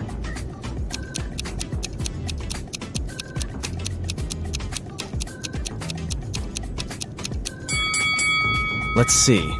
The woman may look well dressed, but if you see the tag on her clothes, it says 100% polyester. It's unlikely that a billionaire would wear something like this. The guy working with stock charts is wearing old, ripped shoes. I doubt that's a fashion choice, so he's probably not a billionaire. Oh. That leaves us the last guy. If you look closely, the article he is reading is about him. The title of the article is The World's Newest Billionaire. Oh, yeah. I guess we found our guy, huh? Detective Smith was called to investigate a burglary at the city's museum. Oh. A priceless diamond disappeared, and the thief left no trace behind. After analyzing the museum's security cameras, Detective Smith gathered 3 suspects: the security guard, the museum's curator, and a visitor. The security guard said he only left his post during lunchtime, and he could swear that the diamond still wasn't missing at that time.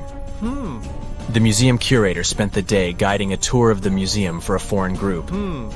They came to see the diamond at the beginning of the tour, and it was still shining bright in its place. The visitor said he only popped in for a quick visit and didn't even pass through the Metzi aisle where the diamond was kept. After these 3 interviews, Detective Smith found the thief. Can you tell who it was?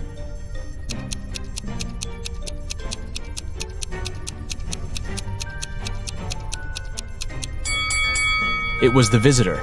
First of all, he knew the exact location of the diamond inside the museum.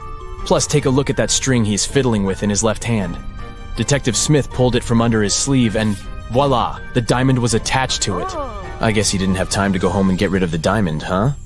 Julie and her friends decided to spend the weekend at a cabin in the woods. They arrived on Friday evening and spent the night playing board games and telling spooky stories. When they woke up on Saturday morning, they found that someone had stolen all their food supply. The door's glass was shattered, but other than that, there were no signs of who could have done it. So the group decided to search the surrounding woods to see if they could find the culprit. Take a good look at the scene the group stumbled upon and see if you can find out who took their food.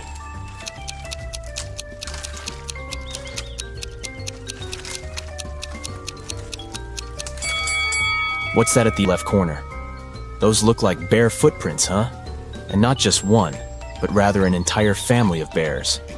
Oh, and they even left an Oreo wrapper on the ground as evidence. Yep, these grizzlies were the culprits for sure. Atlas woke up in the attic of an abandoned house. He tried to find a way out of the house, but all he could find was a room with 3 doors. Each door hid a different danger. The windows and floor behind the first door were made entirely of magnifying glass, which meant that the sunlight would probably burn him if he entered. The second door hid a room full of poisonous gas, and behind the third door was a hungry lion. What should Atlas do to escape?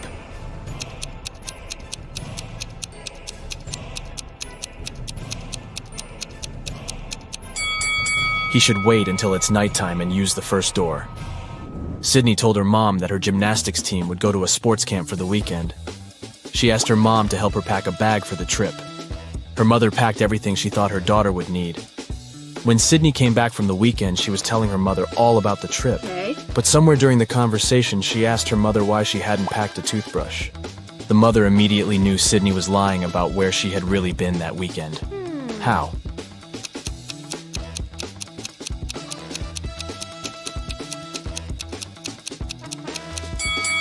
Because Sydney's mother did pack a toothbrush, but she put it under Sydney's gymnastics clothes. If Sydney had really gone camping, she would have used the clothes and found the toothbrush. Kimberly discovered 3 bags in an old attic along with a note. The note said that there were $1 million inside one of the bags. It also said that the 2 other bags were empty. She only had one chance to figure out which bag had the cash, and she could trust that one of the messages written on the bags was true. On the first bag, it said, "The cash is not here." On the second bag, it was written, "The cash is not here." The last bag read, "The cash is in the second bag." If you were Kimberly, which bag would you choose?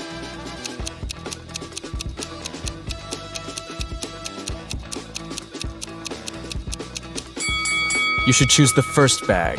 If only one of the clues is true, then the money is in the first bag. The police have been after Mr. Burke for many years, trying to prove he's involved in illicit activities, but they never managed to catch him. One day, Detective Lawrence decided to make a surprise visit to Mr. Burke's office. As soon as the detective arrived, Mr. Burke's secretary said he was away on a business trip. The detective asked to see Mr. Burke's office and took a picture of it, but he wasn't allowed to touch anything without a warrant. So, Detective Lawrence went back to the station and got a warrant. When he returned to Mr. Burke's office, he noticed someone had been in there. Take a look at both pictures and try to find out what Detective Lawrence saw.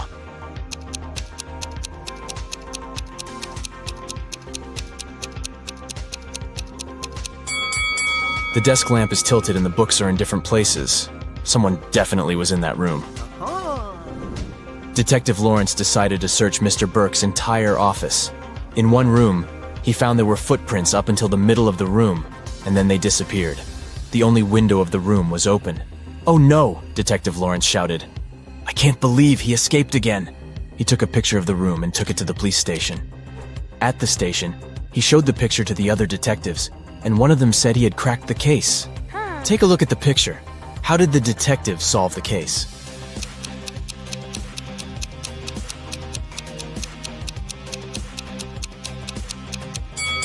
The detective understood that Mr. Burke was a shapeshifter. This explains why the footprints didn't reach the window. Plus, look at all the bird food on the floor. He probably shapeshifted into a bird and escaped. Eric was deeply in love with Carrie, and he finally decided to ask her out. He wanted to make it romantic, so instead of texting her, he decided to write his invitation with chalk on the sidewalk right outside her window. It read, "Carrie, I'll be waiting for you in the restaurant Star tomorrow at 7 p.m. sharp." Carrie was also in love with Eric, and she would have come there with pleasure. Still, she never showed up. Why?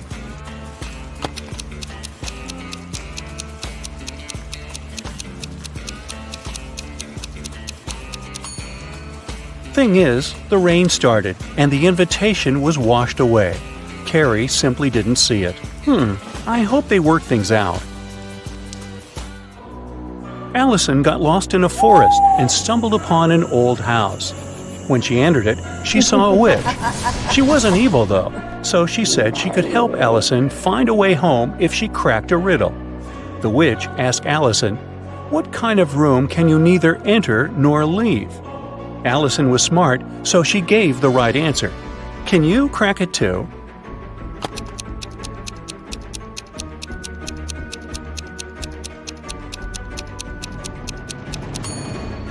I told you the witch wasn't evil. She even gave a small hint. Do you see a mushroom in her hand? Right, the answer is mushroom. A detective got an anonymous email about an upcoming heist in one of New York's museums. To stop it from happening, he needs to know the month the heist is planned for. Later, the police managed to find a clue. It was a note with a secret code. The police couldn't crack it, so they brought it to the detective. What month is the heist planned for?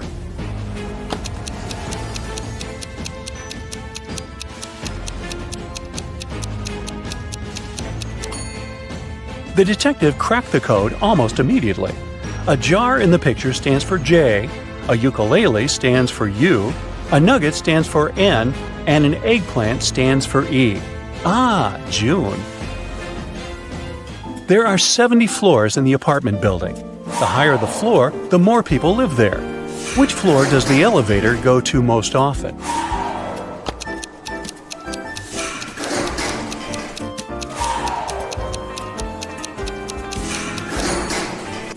It's the first floor. The residents of all floors go down to the first floor. A luxurious spa center got an anonymous call.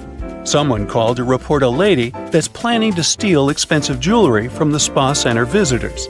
The staff went to look for that lady to escort her out. Can you find her?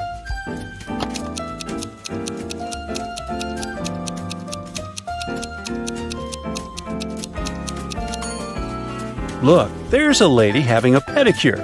She doesn't look suspicious, but she's the only one who's not wearing a special bracelet. Security! The other day, Kelly was rummaging around her auntie's attic when she accidentally stumbled upon 5 short chains, each made of 4 silver links. She thought it could be great if she combined them all into one big chain of 20 links. When she went back to town, she brought those tiny chains to a jeweler. He told her it would cost $5 for each silver link that he would have to break and then reseal. How much will the chain cost?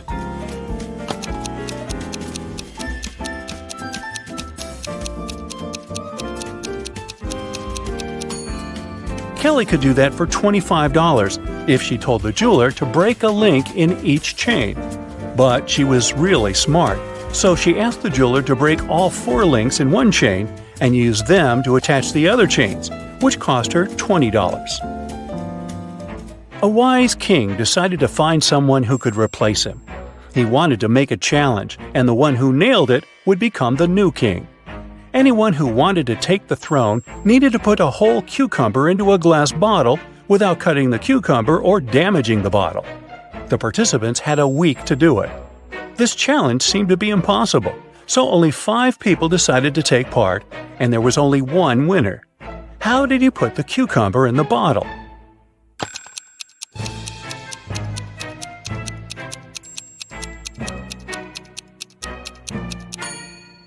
He placed a baby cucumber, still on its stem, into the bottle. Cucumbers grow rather fast, so he had enough time to win that competition. And now he's king. They set the bar kinda low, didn't they? Joanna and Josh were on their honeymoon in Italy. On the first day, they went on a city tour around Venice and left all their stuff in the hotel room. When they came back, someone was standing outside their door trying to get in. The couple called the receptionist right away, but the man claimed Joanna and Josh owed him some money for the tours they'd taken in the past 4 days. The reception knew the man was lying right away. How did he figure it out?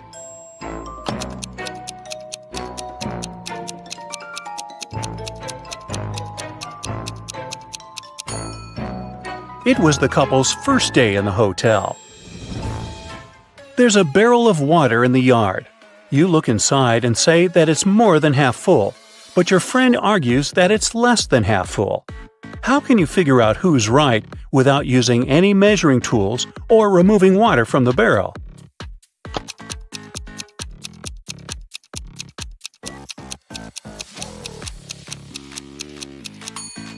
Tilt the barrel so that the water touches its rim.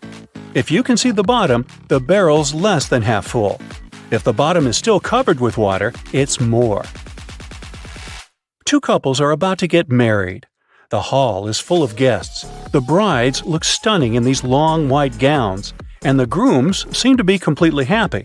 All of a sudden, one of the guests notices there's something wrong with one of the couples. Can you guess what?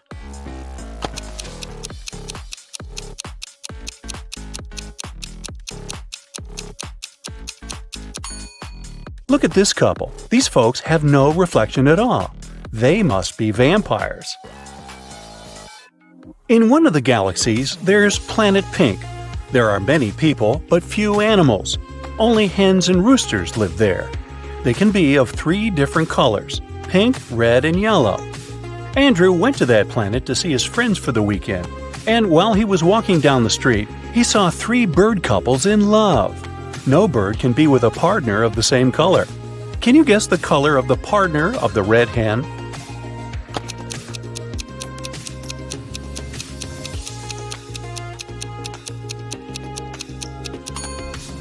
It's the yellow rooster.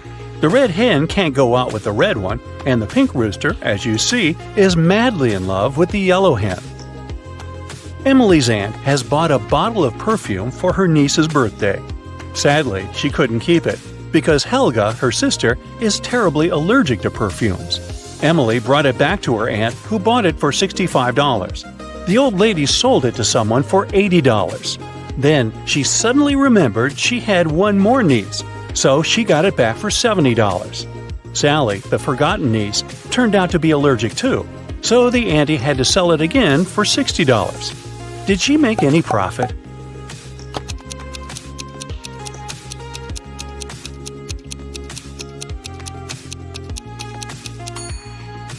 Yep, she made $5 and grabbed a Frappuccino for the same amount.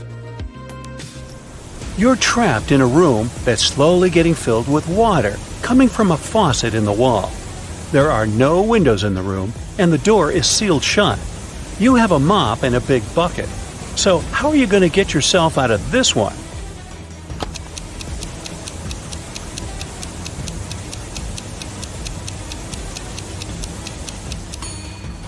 This one was simple. You just need to turn the faucet off. Sally works as a barista. She's the one who served Emily's aunt with that Frappuccino. This morning, she dropped a cup full of coffee. Luckily, her white shirt wasn't stained, but it took her a while to clean up the mess. How come?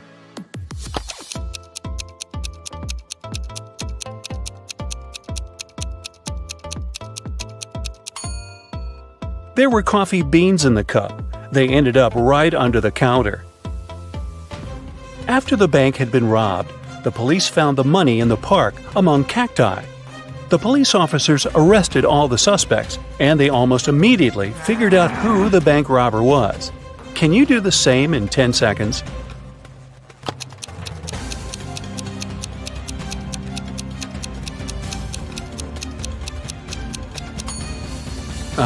This guy on the left has scratches left by cacti all over his body. Dennis was at home watching TV. All of a sudden, his wife's super expensive vase fell and broke in their bedroom. He ran into the room in time to see a stranger jump out the window and run away. Dennis tried to chase him, but his glasses fogged up because of the cold. That's why he couldn't identify who it was. When the police arrived, they listened to his story and immediately knew he was lying. Dennis made this story up not to tell his wife that he had broken the vase. How did they know this?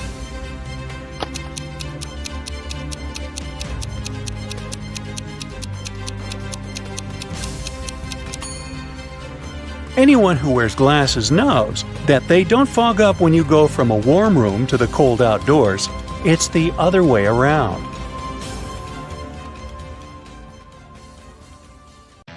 Get ready for a tough but very fun riddles competition. Take whatever helps you activate your logical skills. A magnifying glass, a deerstalker hat, or a notebook. And let's get rolling. Let's warm up with some easy stuff. Can you find a vampire among these emojis?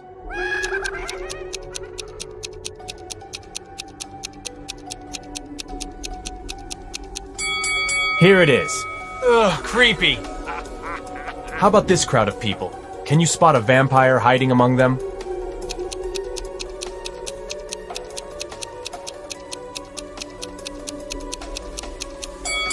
It is this girl. Look at how sharp her teeth are. And one more riddle for you. Which of these people is a vampire?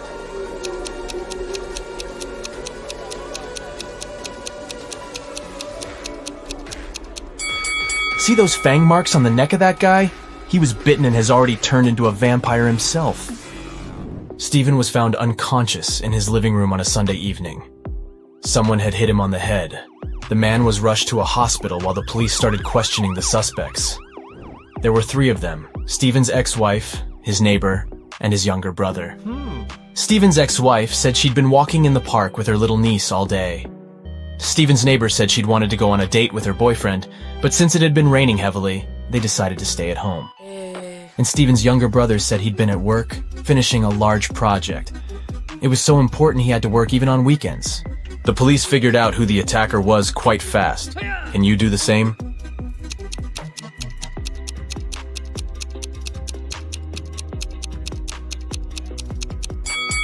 It was Stephen's ex-wife. It had been raining heavily all day long. Who would walk in the park with a little kid in such weather? A criminal has kidnapped your friend and tied him to a tree. A huge, vicious dog is guarding this tree. You need to save your friend at night. But when you come to that place, you only have 1 piece of meat with you.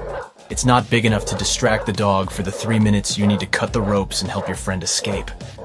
How can you solve this problem?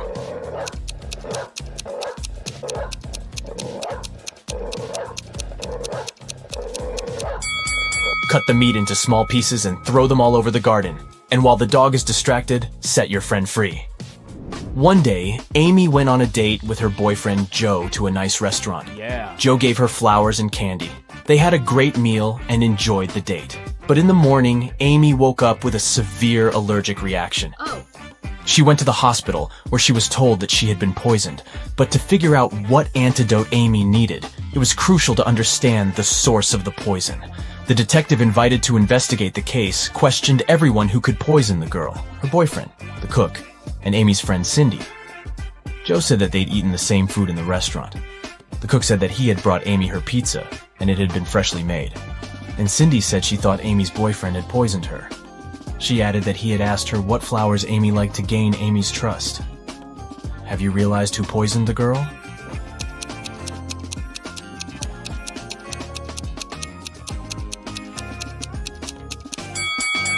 It was Cindy.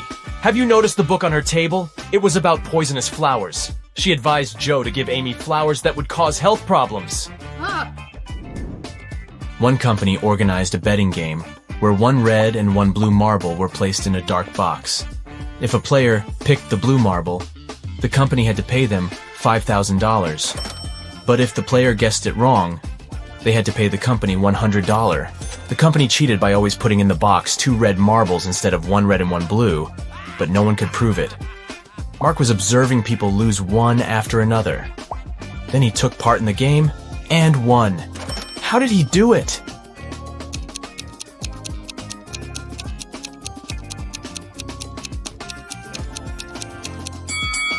The man picked a marble and quickly put it in his mouth without showing the thing to anyone else. The remaining marble was red. According to the rules, it meant that Mark's marble was blue. The company had to pay him the money. Now, you need to pay attention to every little detail. Can you figure out whose dog it is?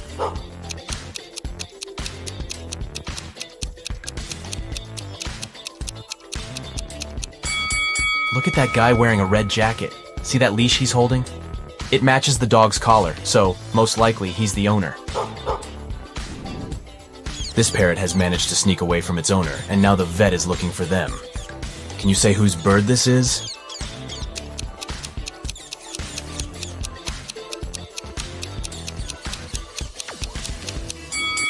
The owner is that woman sitting on the couch. There's a cage behind her. Another waiting room at the vet. And whose Sphinx cat is this cutie?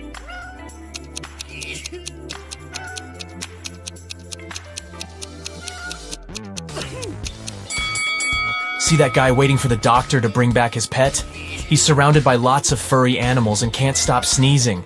He must be allergic to fur. That's why he got himself a Sphinx kitty. And whose horse is this?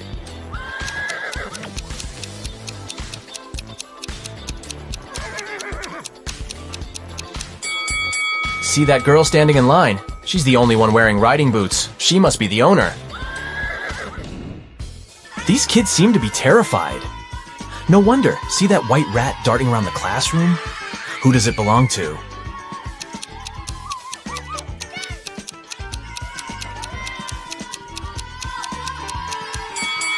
It's that girl who's checking her backpack. You can see a cage and some rodent food inside. Oh, look at this cutie. What do you think? Who does this mini pig belong to?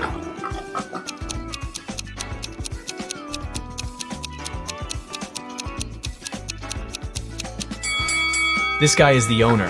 His outfit matches the scarf the pig is wearing. How sweet is that? And whose hedgehog is this?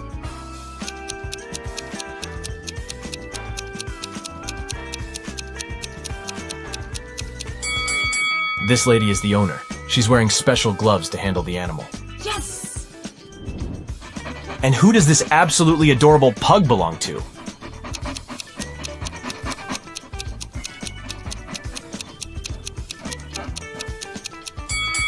Its owner is this guy. If you look attentively, you'll notice a pug tattoo on his leg. Lily came home and saw her favorite vase shattered. Extremely upset, she exclaimed, "What's happened to my vase?" Her husband Sam explained that around lunchtime, he heard a loud crash from their bedroom.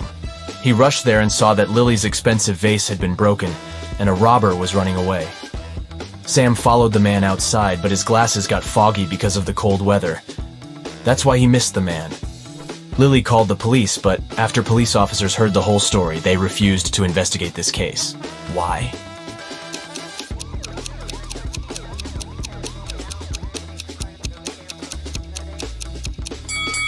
Glasses fog up when you enter a warm place, not vice versa.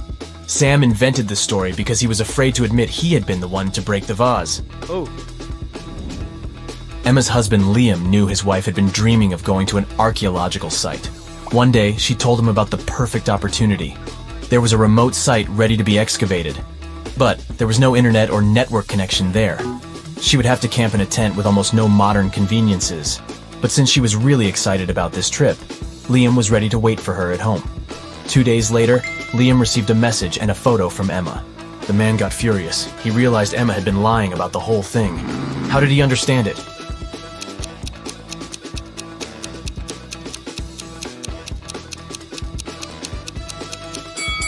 Before leaving, Emma told her husband there was no internet connection or cell phone reception there. Then how did she manage to send him the photo? Several bank workers visited a canteen in their office building. Since it was the Riddle day, Matthew, Isaac, and Wyatt were served tea, and Hunter, Christian, and Nathan drank coffee. What drink did Aaron get?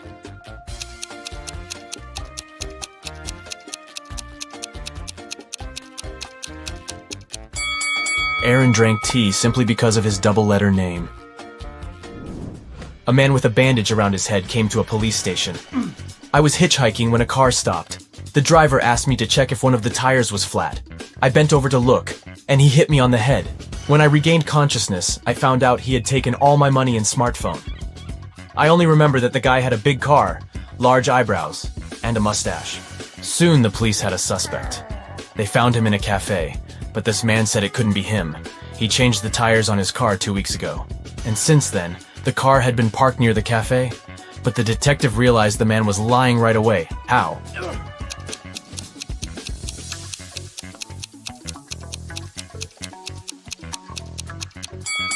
There's a no parking sign near the cafe. No car could be staying there for 2 weeks. Isabella is standing behind Mia, but at the same time, Mia is also standing behind Isabella. How is it possible?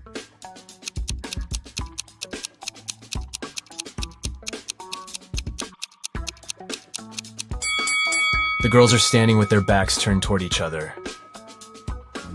Mrs. Red was a big boss in a large company. Recently, she hired a few new employees.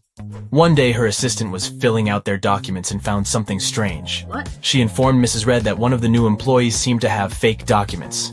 But the boss was in a hurry and told the assistant that she'd have a look at the papers the next day. Yeah. But the next day, Mrs. Red found out that her assistant was in a hospital, unconscious. Oh my god. Someone had attacked her on her way to work. Mrs. Red hurried to check the new employee's documents, look at them and try to figure out which ID is fake.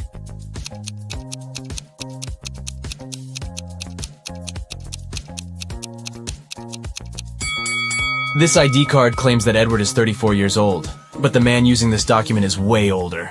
Oh. It was an extremely hot day. Police Officer Black was driving along a countryside road. Suddenly, he noticed a hitchhiker on the side of the road and stopped to give him a ride. The man explained that he had been waiting for someone to pick him up for more than 2 hours and offered the officer some ice cream. Black refused and asked the guy about a gang of criminals who had just robbed a jewelry store. The hitchhiker exclaimed, "I've just seen a red car speeding past me. Must have been the robbers, but they were driving in the opposite direction. We'll need to turn back." Black didn't believe him and took him to the police station. How did the police officer guess the hitchhiker was a criminal?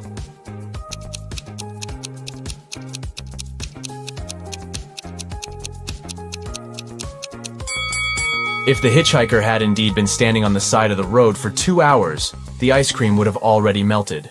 So, he lied to lead Black the wrong way. Oliver has in mind one of 3 numbers: 1, 2, or 3. Charlotte is allowed to ask him just one question to figure out which number it is. Oliver can answer her question only with no, yes, and I can't say. Which question should Charlotte ask?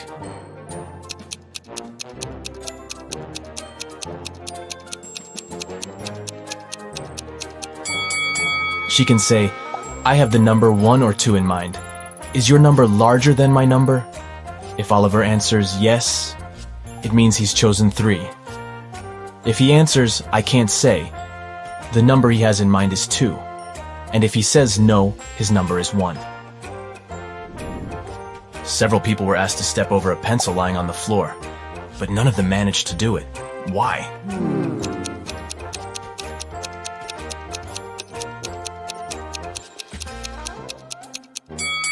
The pencil was placed near the wall.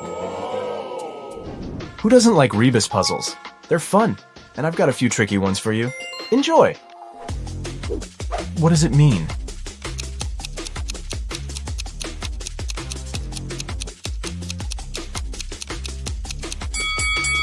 It's misunderstood. Try to crack this one.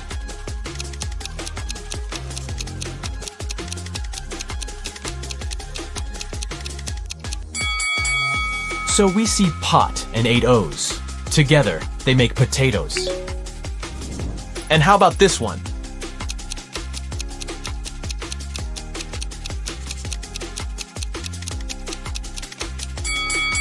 That's high five. A small hint. The arrangement of these letters is important.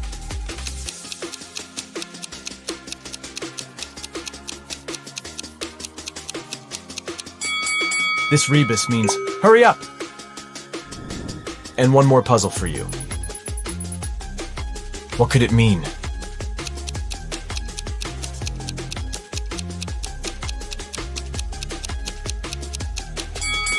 It's a friend in need. A hungry vampire is following you on a deserted street one dark night. Suddenly, you see a house with its door open and hide there. The vampire can't enter your shelter, but is patiently waiting outside. However, you still have some hope. There are 3 tunnels leading out of the house. But inside the first tunnel, there is molten lava. The walls of the second tunnel keep closing every 10 seconds, crushing everything that gets inside. And the floorboards of the third tunnel collapse every 5 seconds, sending everything lying on them into an abyss. What should you do?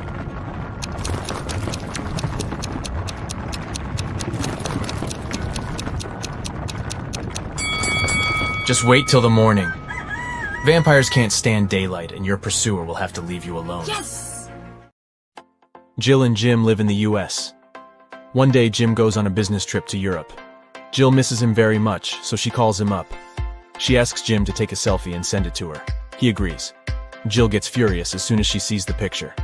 Jill: "You're a liar." How did Jill figure it out?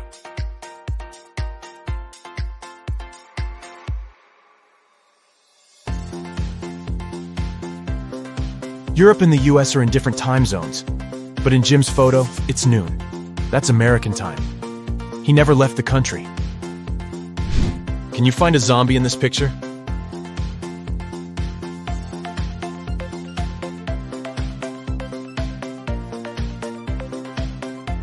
Over here. What about this ski resort? Can you spot any zombies?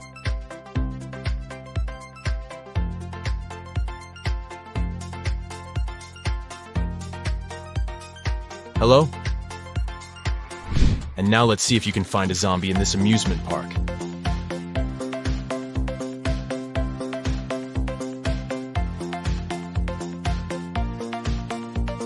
It's hiding over here. The biggest bank in town was robbed last night. The local police investigate this case and find 2 suspects. They go to search their houses. The officer sees a clue and figures out who the criminal is. How did he guess?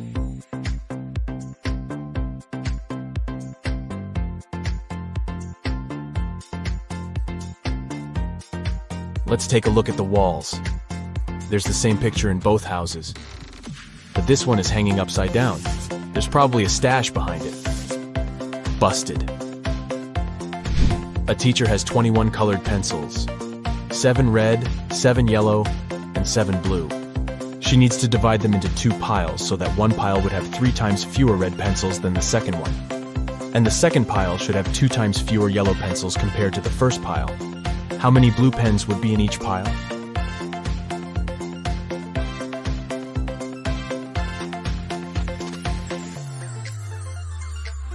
Zero.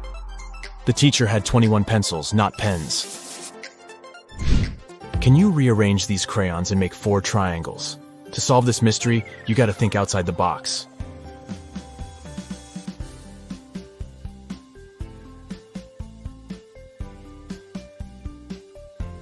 Here's the correct answer. Let's make the task a little harder. Can you remove just 2 crayons to make 2 squares? Ready to see the result?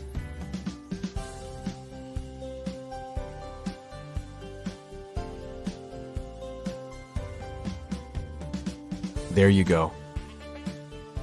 Donna goes to a supermarket and spots something weird. 2 of these women are pregnant, but one of them just stole a watermelon. Can you guess who?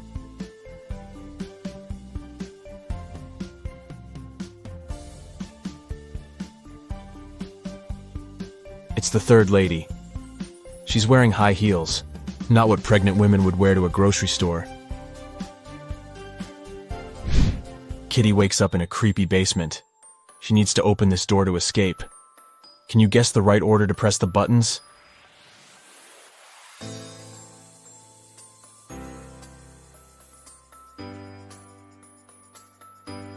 Kitty needs to make the word unlock from the first letters of each emoji. Therefore, she should press the buttons in the following order: unicorn, nose, lobster, onion, cactus, kiss, and voila. Today is Cassie's birthday.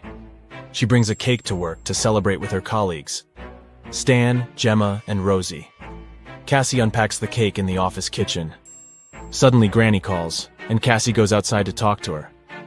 After a while, Cassie returns and finds her precious birthday cake on the floor. She questions everyone.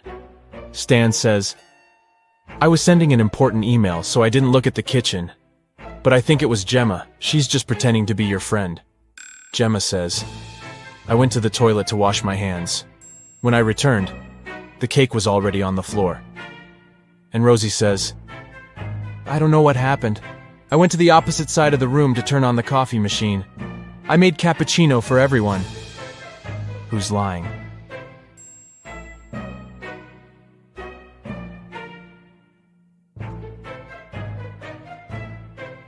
The coffee machine is off, and all the coffee mugs are empty. Therefore, Rosie lied. She was busy doing something else while Cassie was away. Detective Bold is having lunch at his favorite cafe.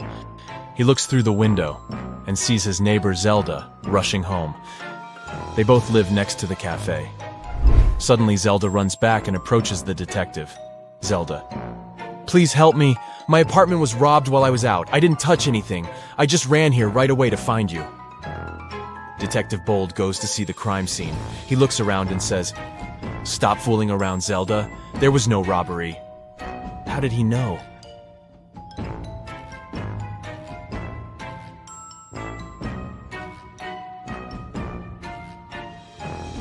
Take a look at this umbrella. Zelda carried it with her when she was rushing home, but she told the detective that she didn't touch anything at the crime scene. She just threw her stuff around the room to make it look like a robbery. Take a look at this fancy group of people. One of them is a real vampire. Can you guess who?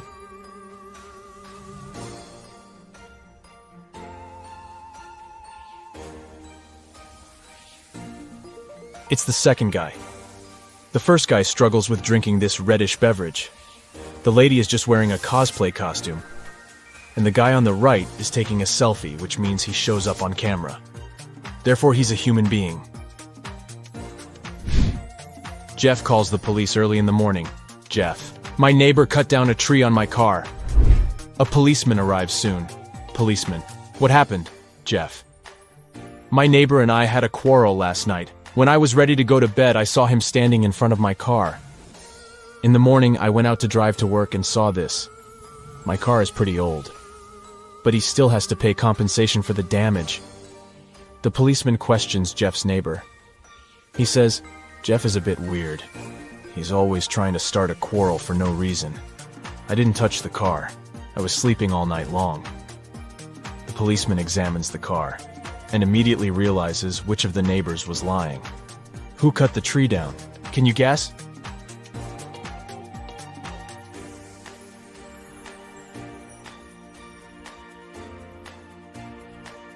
Jeff. He cut down the tree with this axe and then tried to put the blame on his neighbor to hit him up for money. Mike is an astronaut. His team consists of 2 other people. They're twins, Rob and Bob. They go to Mars for a month to study the local life forms. Time flies by quickly, and today they have to return to Earth. Mike goes to say hi to his little crew, but he finds 6 identical people in the spaceship. Mike realizes that the Martians can take any shape. Whom should he take back to Earth?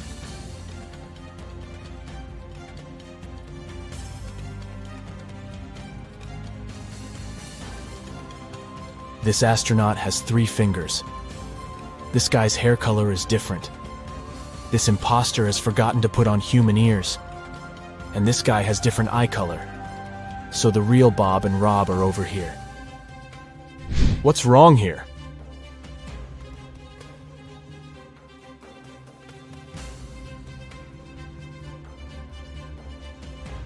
The goalkeeper is holding a tennis racket. Also, why do they need 2 hockey pucks? Shelley downloads a dating app hoping to find new love. She likes several guys. They begin to chat and share some selfies. All 3 guys claim to be single and living alone, but only one of them is telling the truth. Can you guess who?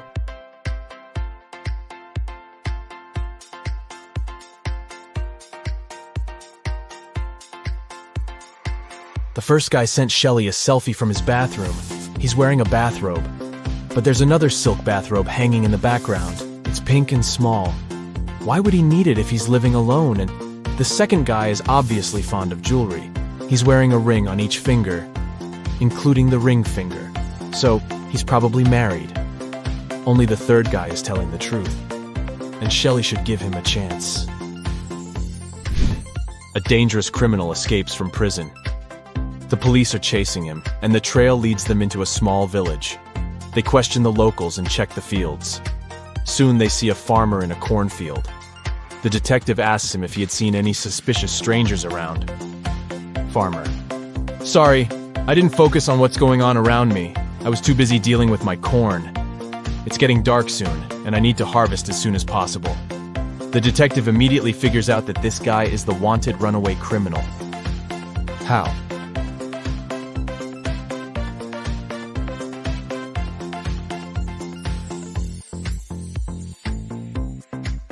Corn is not harvested like this, so he can't be a real farmer.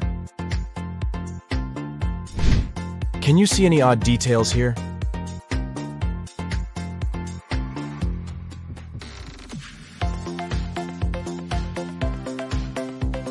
The phone is unplugged, and the laptop is missing a keyboard. Can you spot anything odd?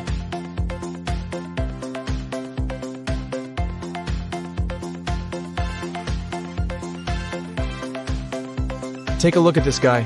His fishing style is pretty weird. What about this scene? What are they doing wrong?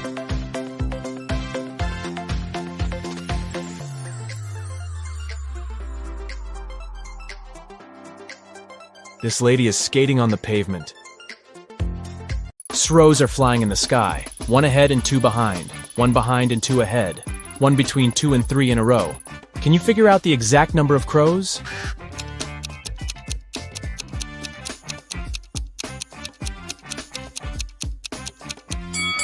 Three. They're moving one after another. Barista needs to fill 2 sacks with coffee from another sack of a similar size. Can you figure out how to do it?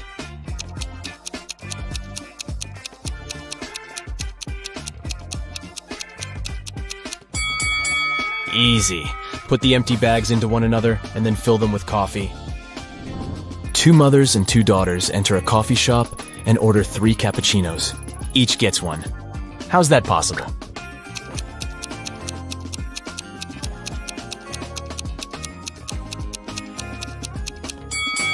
They are a grandmother, a daughter, and a granddaughter. Can you write a number that consists of 11 thousands, 11 hundreds, and 11 digits?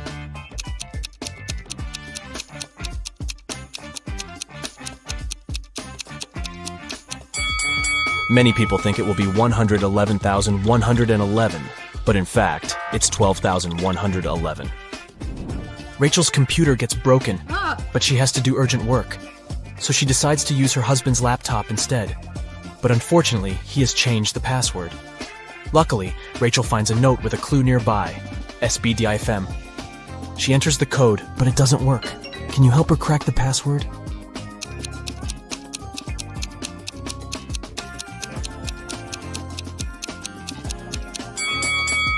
To solve this puzzle, Rachel needs to change each letter with the previous letter in the alphabet.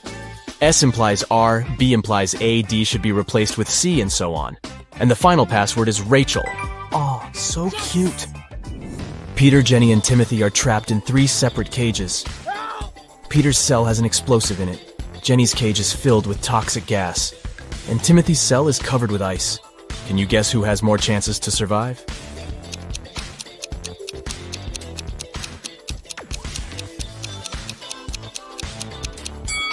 Timothy. It's just ice, so it's gonna be melting soon. Timothy won't have time to freeze. Yeah. Gerald is 100 years and a few months old, but he only had 25 birthdays in his entire life. How could this be?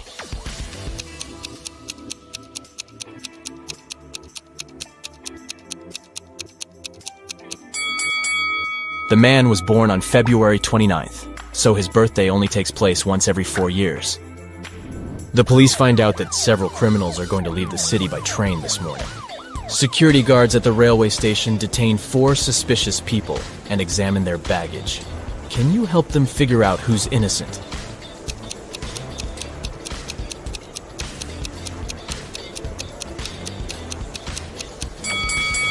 This guy carries toothpaste without a toothbrush. Oh.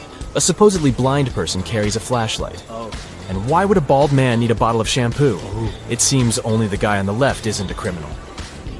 Birds sat 1 on each tree. One didn't have a place. But when they sat 2 on each, 1 tree was left free. can you figure out the number of birds and trees?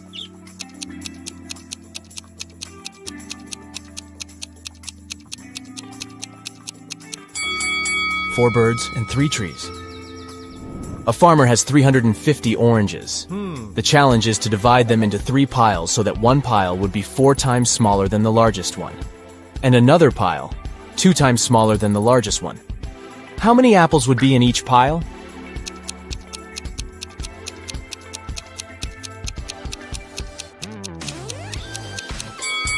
Zero.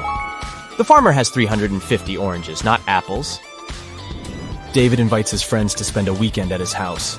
They come along and have tons of fun. Unfortunately, a terrible storm starts the day before they have to leave. It's pouring with rain, and strong winds are breaking trees, tearing down power lines, and causing power outages all over the place.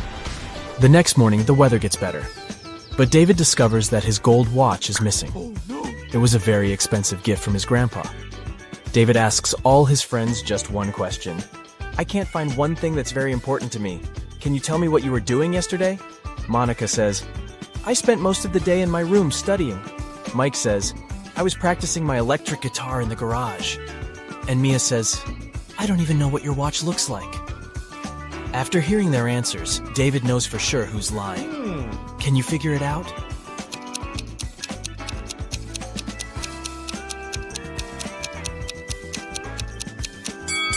There was a power outage. It means Mike couldn't play the electric guitar. Also, David said nothing about the important thing being a watch. So how did Mia know it? Therefore, Mike and Mia stole the watch. Can you create a square by moving just one matchstick?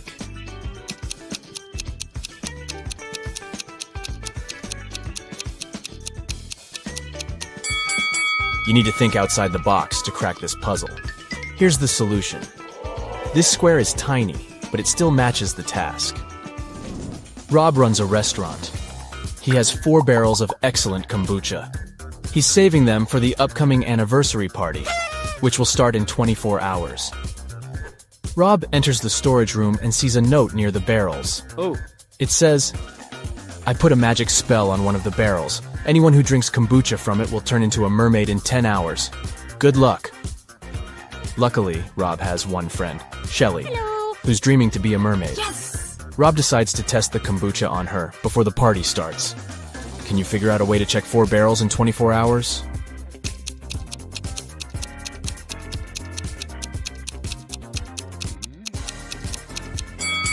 Rob should give Shelly kombucha from the first barrel right away. Then the second barrel's kombucha 1 hour later, and the third drink 2 hours later. If Shelly turns into a mermaid in 10 hours, it means that the first barrel is under the spell. If she changes in 11 hours, it's the second barrel to blame. And if she becomes a mermaid in 12 hours, it's the third barrel. But if Shelly stays the same, the fourth barrel is enchanted. A computer store manager calls the police and yells, "Help me! My store has been robbed!" The officers arrive at the place immediately, but they can't see anyone.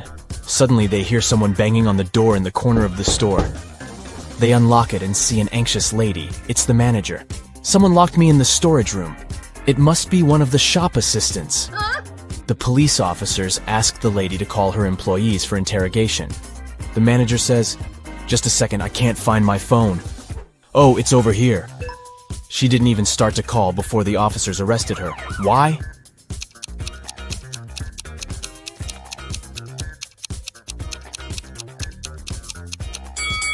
She was locked in the room, and the phone was lying on a counter. How could she call the police? Where does Friday actually come before Thursday? Take your time to think it over.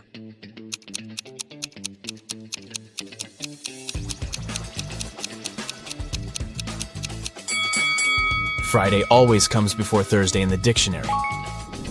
Nina sneaks out of the house late in the evening to meet her secret boyfriend. She thinks that she's very careful and quiet, but all of Nina's roommates know about her plan. Also, they know that Nina will return at midnight. They decide to make a bet. The one who would notice Nina first, when she starts climbing the fence, would be the winner. This person would be free from chores for 1 month.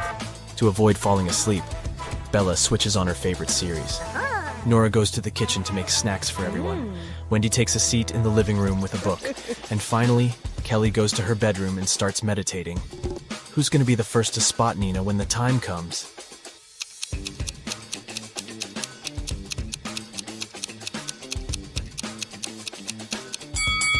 Kelly.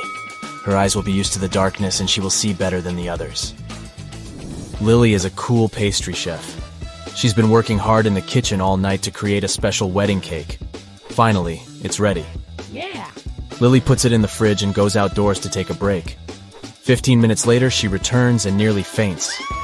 Some monster had ruined her masterpiece. Lily questions 3 suspects. Diana, the barista, says, "I opened the fridge an hour ago to grab a new carton of soy milk. Your cake was fine." Paul, the bakery's manager, says, "I didn't touch the cake. I was talking on the phone with our clients." And Will, the janitor, says, "I entered the kitchen 5 minutes ago and noticed some chocolate on the floor near the fridge. I opened it and saw the broken cake, but it wasn't me." Who's lying?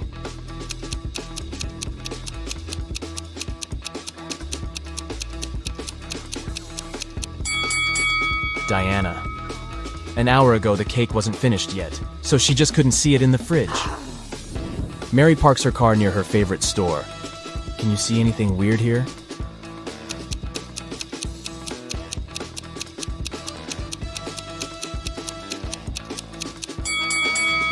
Take a look at the reflection in the window. The color of her car doesn't match reality. A small town hosts a winter festival with an ice sculpture competition. The top 3 sculptures made it to the final. The party goes well and everyone has fun. Oh no, someone has sprinkled the sculptures with salt. They're losing their shape and falling apart. The local sheriff interrogates 3 suspects. Brian says, "I didn't do it, I was too busy building a snowman." Gemma says, "I was far from the sculptures taking selfies with my granny near the dining area. See for yourself if you don't believe me." And Dan says, "I believe it was Brian. The winning sculpture was created by his ex-girlfriend. They don't get along." After hearing what they had to say, the sheriff knows for sure who's guilty. What about you?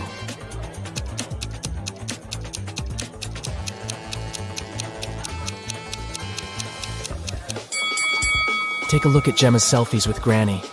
There's a large salt shaker on the table in the first picture. And in the second selfie, the very same salt shaker is absent. It's hidden in Gemma's jacket pocket. She sneaked the salt and ruined the sculptures. Amy is visiting an unfamiliar city. She sees 4 magical creatures in this area and freaks out. Can you see them too?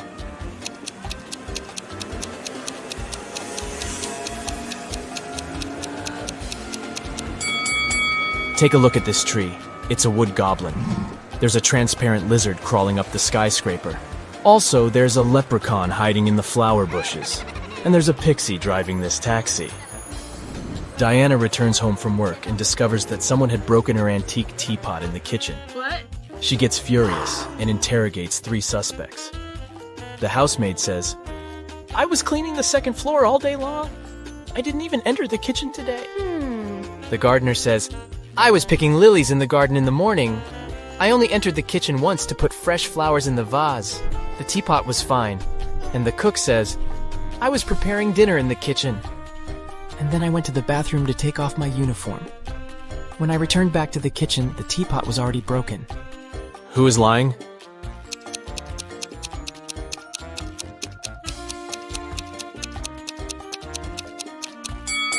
The gardener. Take a look at the flowers in the vase. They don't look fresh at all. Bob used to be a farmer in another country. He kept chickens. Things were going well and he made good money. But then he bought a bigger farm in another country and moved there. Soon Bob got to know that floods are very frequent in this area. But he didn't give up and decided to breed ducks instead of chickens. Why?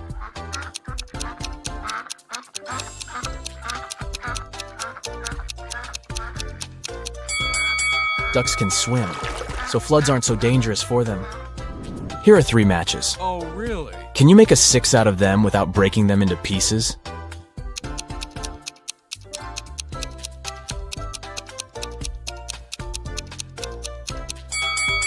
Who said the number has to be standard 6? The matches make a perfect Roman numeral 3. So all you have to do is bring the bottoms of the first 2 matches towards each other, and you've got a Roman numeral 6. You have 2 sand hourglasses. a 7-minute one, and an 11-minute one. Using just these two sand hourglasses, how can you measure 15 minutes?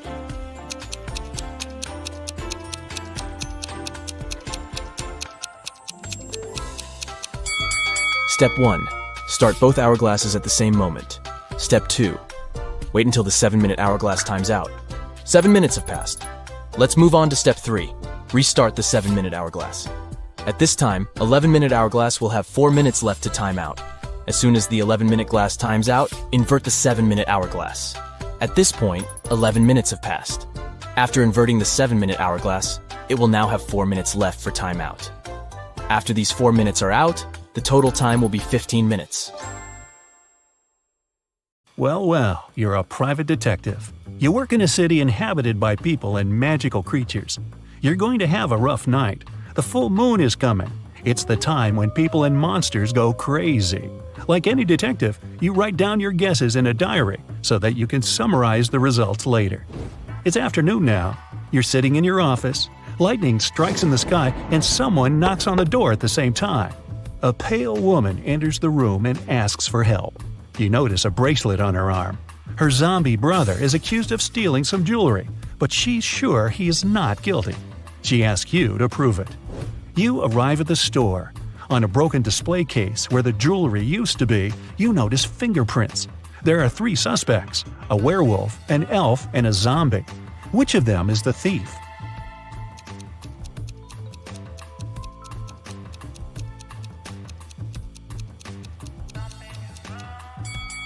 The elf. The zombie has skeleton hands, and the werewolf has hairy paws. Only the elf could leave human-like fingerprints. You drive through the streets and see a group of suspicious people standing by the riverbank. You stop and get out of the car. The people notice you and sprint in the opposite direction.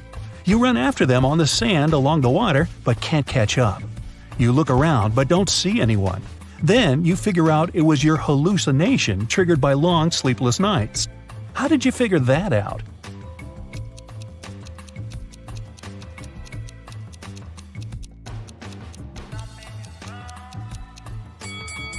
You ran after these people on the sand, but you can only see the footprints of your boots. You're walking back to the car and hear some screams coming from the water. A woman is calling for help. You run into the river and swim toward the drowning woman. But when you approach her, you see 3 people.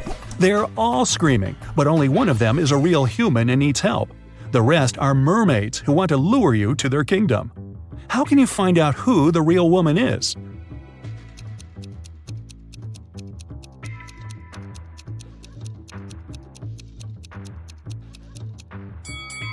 Dive and check who has a fishtail. You save the woman and go to the car. It starts raining. You don't want to catch a cold, so you decide to change your clothes in your apartment.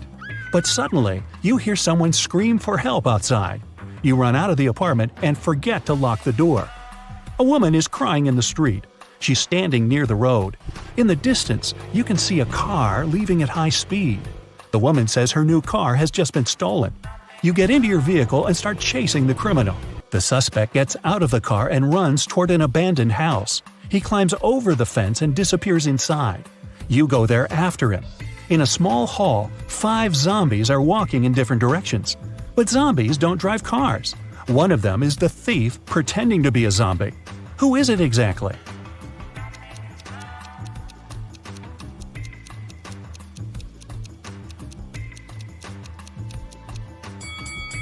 Zombies don't sweat, but one of the creatures you see is covered with sweat. That's because it's the criminal who has been running away from you. You walk through the streets. There's a warning on a post about lizard people charging at the inhabitants of the city. You remember investigating this case, but you couldn't find these reptiles. Now you need to go to the park. For several days, a large werewolf has been scaring the residents there. You know that the werewolf has a wife, and she is the only person who can calm the monster down and help him return to his human form. You have found 3 girls. Each of them might be the werewolf's wife you're looking for. You ask his wife to approach him, but none of the girls admits she's the one you need. So you have to make your own choice.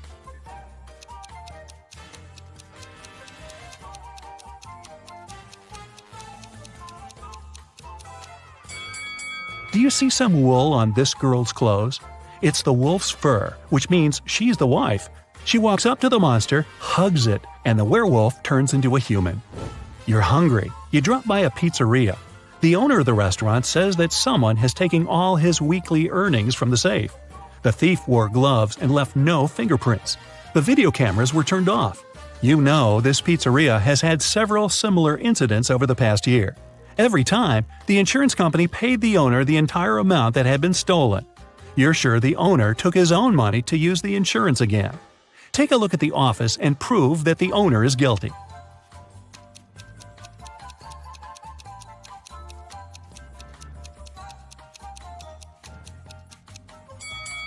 Look at the air vent. Behind the grated hatch, you can see the bundles of the stolen money you've been looking for. There's a long night ahead, and you're feeling sleepy. You go to a small cafe to get a coffee. You give the money to the saleswoman and take the cup with the drink. You take a sip and realize the woman is in danger right now. How do you know that?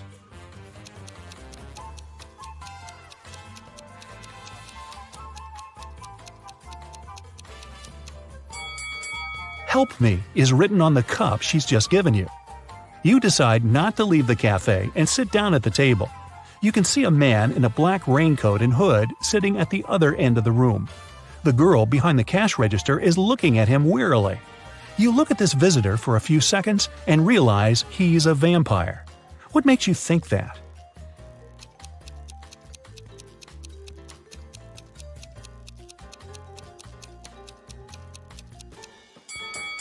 It's night outside. You can see your reflection in the window. The hooded man is sitting by the window too, but isn't reflected in it. He's a vampire. The coffee has cheered you up a little. You're walking along the street, lost in thought. That's why you don't notice an open maintenance hole in front of you. You fall and find yourself in a dark sewer. Phew! Fortunately, you're not hurt. Shh! You can hear some noise at a distance. You turn on your flashlight and slowly walk forward. Soon, you come across a cage with several people inside. They say a mad scientist caught them and put them in this cage to conduct experiments. You need to free the prisoners. But where can you find the key? Carefully inspect the laboratory.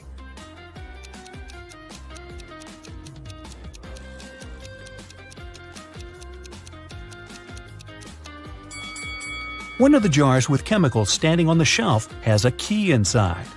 You take it out and are about to open the cage, but the scientist returns.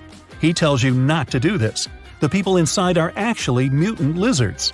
The scientist admits that he accidentally turned regular crocodiles into humans. The scientist managed to catch these monsters and put them in this cage. He's going to turn them back into reptiles and let them go.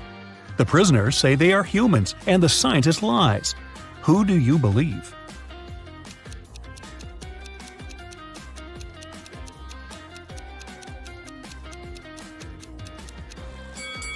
You decide not to open the cage. Inside, next to the people, you can see pieces of faded skin and scales. Snakes and other reptiles shed during molting. You believe the scientist, and he promises that he will soon fix everything. You're back in the street. It's as dirty and uncomfortable here as in the sewer. Nearby, a bolt of lightning strikes something. You hear someone screaming and run there. A multi-story building is on fire. An old lady is crying. She's left her cat in the apartment. Firefighters may not be able to save it, so you decide to do it yourself. You go up to the top floor using an old fire escape. It collapses behind you. Fortunately, you manage to jump into the window. You're in the old lady's apartment. Several floors lead to different rooms. You don't have time to check each of them. The fire is getting closer. Where is the cat?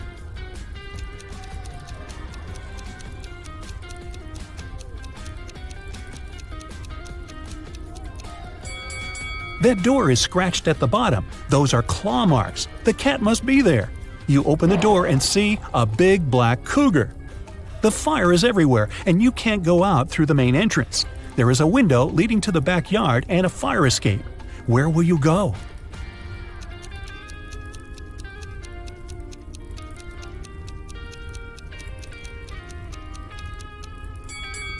The fire escape collapsed when you were trying to get into the apartment.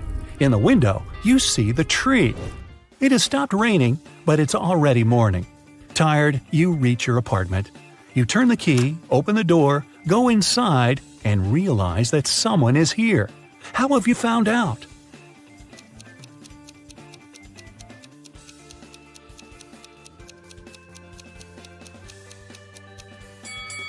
You were in a hurry and forgot to lock the apartment door while leaving. Someone got in and locked the door from the inside, and you had to use the key to open it. You see a human silhouette standing in the shadows and realize that you know this person. Who is it?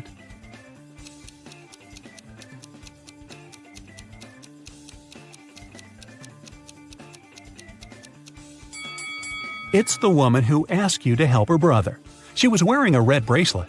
The silhouette has the same accessory. I came here to thank you in person. The door was open, but you weren't at home, the woman says. She asked, how many puzzles have you solved tonight? You realize it's time to look at what you've got. 0 to 3 points. It's too early for you to go out to patrol the streets of a dangerous city and help people. You need more experience. Practice and solve more logical puzzles. 4 to 8 points. Not bad. You've solved more than half of your cases. The city is grateful for that. 9 to 11 points. You're one of the best detectives in this city. Every day you help people, but you feel that you can do better. 12 to 14 points. The sirens of police cars, screams, suspicious faces in dark alleys. You can't live without it, and the city can't live without you. Sarah was in her hotel room when she heard a knock on the door. When she looked through the peephole, she saw a man standing outside.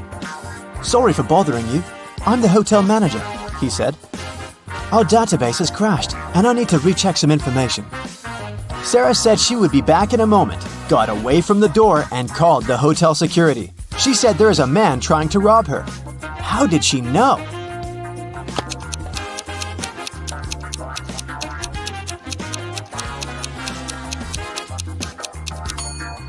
Look at the man's name tag. It's a female name. He's not the real hotel manager. When Anna got to school, she noticed that her friend Joan was very upset. It was just the beginning of the day, but someone had already stolen her backpack. Joan left the classroom to go to the bathroom, and at that moment, someone must have got inside and stolen her things. Anna started her own investigation. Jenna from the robotics lab said she'd been fixing a robot that morning. Kate from the cheerleading squad had just begun her practice, and James said he'd spent 3 hours trying to solve a math problem and was now exhausted. Anna knew right away who had taken the backpack. Can you figure it out?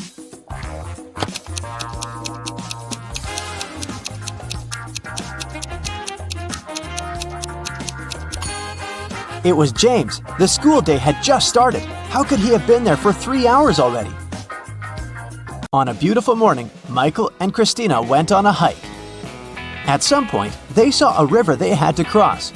Both of them needed to get to the other side.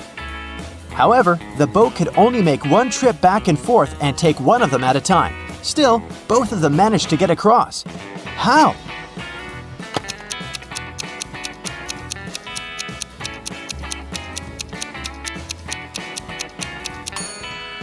That's easy. They both went on a hike on the same day, but they weren't together, so they arrived at the river at the same time, but they were on the opposite banks. So after the boat took Christina to the other side of the river, Michael managed to get to the opposite bank too. At a party, there were 9 candies in a box. 9 people took 9 candies, but 1 candy was still in the box. How could that be possible?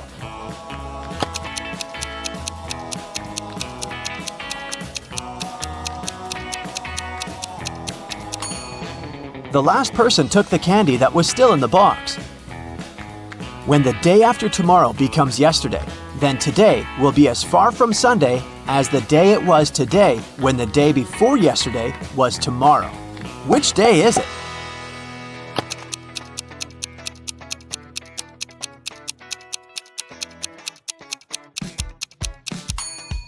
It's Sunday.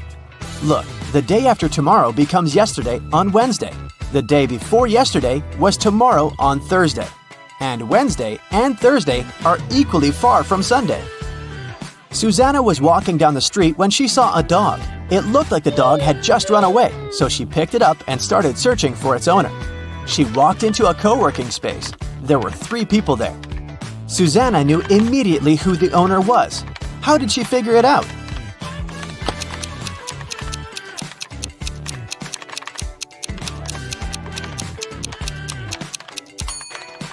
Look at the guy in the middle. He's sitting on top of a dog leash. It was Brian's birthday, and he organized a game for his friends. He placed 2 cards, one yellow and one red, inside a box. The rule said that if a person picked the red card, they would win $7,000, but if they picked the yellow card, they would have to pay $700. Nobody knew that Brian had lied. He'd put 2 yellow cards inside the box instead of one red and one yellow. Brian's friend Sandra watched her friends lose the game one by one. But when it was Sandra's turn, she won $7,000. How?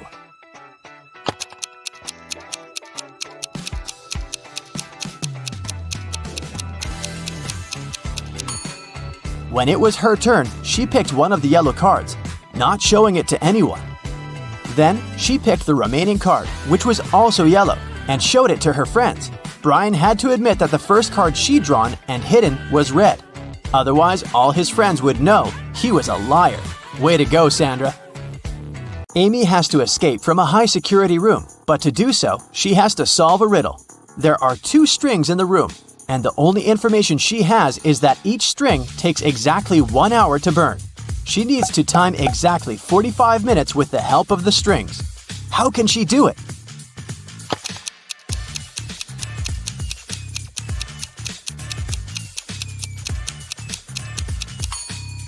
Amy should light both ends of the first string and one end of the second string. In 30 minutes, the first string will burn completely since it'll burn twice faster with both ends on fire. Then, she should light the second end of the second string. At that time, the second string will have 30 minutes left to burn. But by lighting its other end, Amy will make it burn in 15 minutes. Voila! 45 minutes measured. On January 1st, Devin called the police to report a crime. He said he'd gone to his neighbor's New Year's Eve party the night before. And while he was away, someone broke into his house and stole his laptop and other valuables. When the police asked about the party, Devin said it had been great. There was good food and string lights were shining brightly and beautifully. Devin added that his neighbor could have been the one to steal his things. Maybe he snuck inside the house when Devin was at his place, having fun. The police officer went to interrogate Devin's neighbor, Tom. But as soon as Tom opened the door, the officer knew he wasn't guilty. Devin was lying. How did he understand this?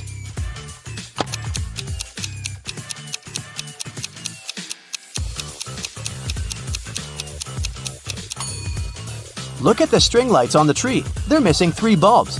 It means they couldn't be working the night before. Devin is lying. Matthew was on an expedition to the South Pole. He had been exploring the area for days when a storm began. Looking for shelter, he managed to find 2 caves. In the first cave, there was a very hungry-looking polar bear. In the second cave, the air was filled with toxic gas. Which cave should he choose?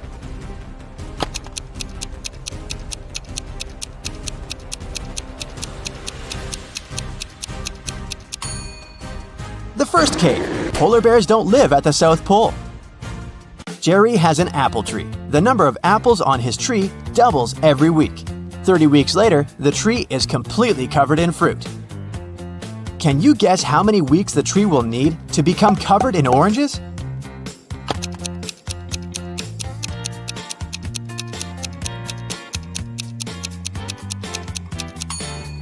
Oranges don't grow on apple trees, but if I asked you about apples, the answer would be 29 weeks, because, as we know, the number of apples doubles every week. Nobody has ever walked this way. What way is it?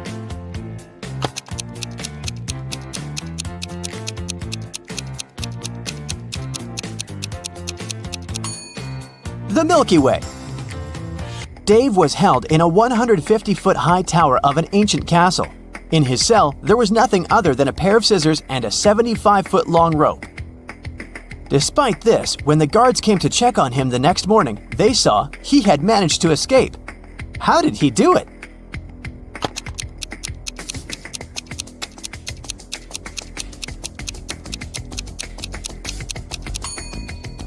He cut the rope in the middle, but rather than cutting it across, he cut it along. Then, he tied both pieces of the rope together and safely got down to the ground.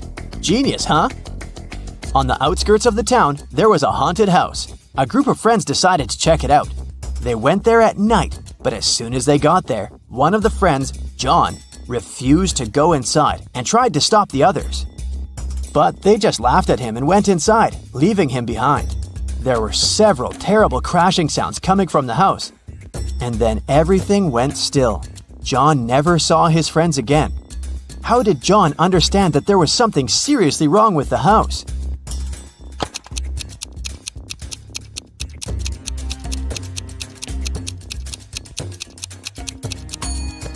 John was very attentive. He noticed that there were lots of footprints leading towards the house, but none going away.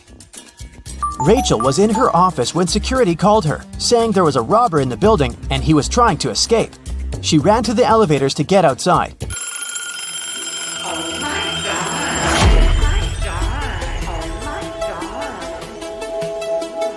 But two elevators arrived at the same time. In each of them, there was a man that looked suspicious and could be the robber. How can Rachel understand which elevator is safe to take?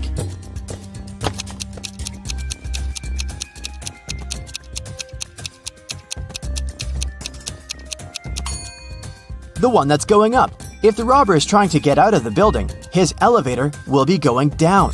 So Rachel should take the one going up.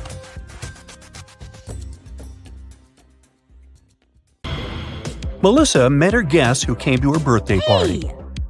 Catherine came before Bob, Aaron after Raynon. Bob arrived before Raynon, and Timothy came after Aaron. So, which guest arrived last?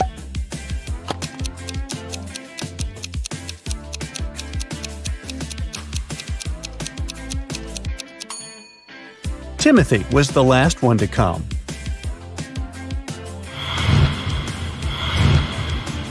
Now let's say you have two jugs. One of them holds exactly 3 gallons of water and the other holds 5 gallons. With the help of just these two jugs and a fire hose, how can you measure out exactly 4 gallons of water?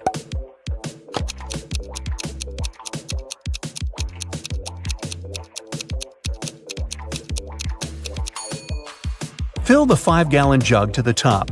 Then pour it into the 3-gallon jug until it's full. You now have 2 gallons of water remaining in the 5-gallon jug.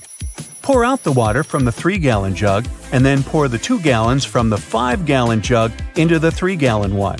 Finally, fill the 5-gallon jug to the top and pour it into the 3-gallon jug until it's full.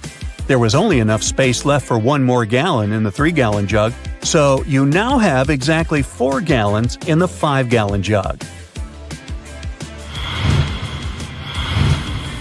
Look at this image attentively and try to find a mistake.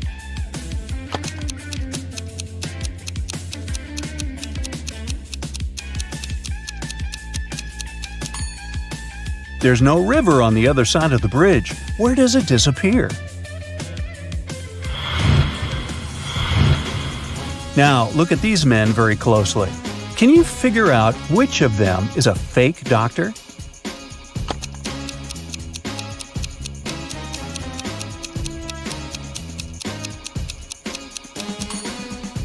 The doctor on the left may be wearing casual clothes, but he has his badge on, which probably means he was called to work urgently and didn't have time to change. He's also holding a stethoscope. The doctor in the middle is holding a spoon. But even though it looks suspicious, he has just given a child patient some cough syrup. You can also see a badge on his uniform. As for the man on the right, he's not a doctor. There's no badge on his uniform. And if you examine him more attentively, you'll notice the police uniform under his white coat. He's most likely a police officer undercover. Christy poured herself a full cup of tea and drank half of it. Then she filled the cup with milk. Then she drank half of the drink again. Then she refilled it with milk again and drank the rest of it. Can you figure out if Christy drank more tea or more milk?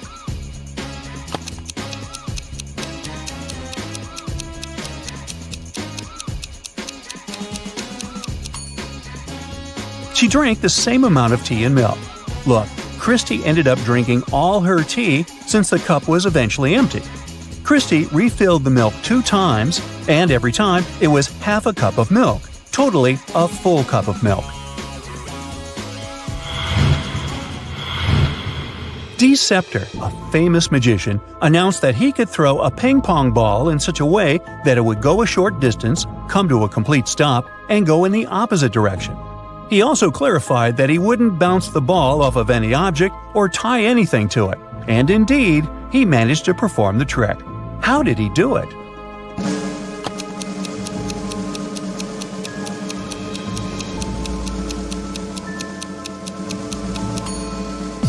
He threw the ball straight up into the air.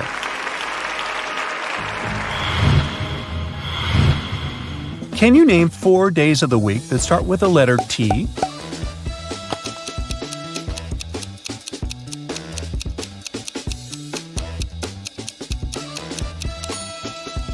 These days are Tuesday, Thursday, today, and tomorrow. Now, listen up. All statements are true except one. 3 days ago was not Friday. The day after tomorrow will be Saturday. Tomorrow is not Wednesday. In 5 days, it's a day off. Yesterday was not Saturday. So the question is, what day of the week is today? Wednesday, Thursday, Friday, or Saturday?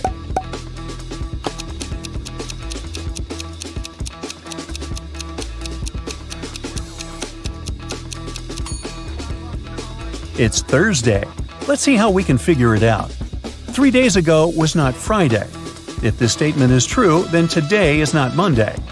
The day after tomorrow will be Saturday. If it's true, then today is Thursday. Tomorrow is not Wednesday. Then today is not Tuesday. It's a day off in 5 days. If this statement was true, today would be Monday or Tuesday. But in this case, the statement contradicts the first and third ones. It must be false. Yesterday was not Saturday. It means that today is not Sunday. Based on all this, we can conclude that today is Thursday. There were 2 plastic jugs filled with water. Can you put all the water into one barrel without using any dividers and still tell which water comes from which jug?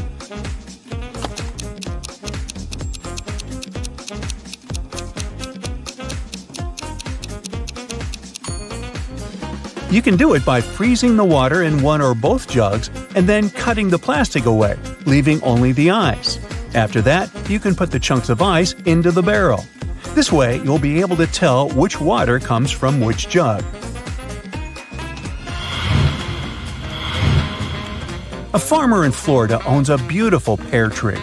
He supplies fruit to a nearby grocery store. One day, the store owner calls the farmer to check how much fruit is available for him to buy. The farmer knows that the main trunk has 24 branches. Each branch has 12 boughs, and each bough has 6 twigs. Since each twig bears 1 piece of fruit, how many plums will the farmer be able to sell?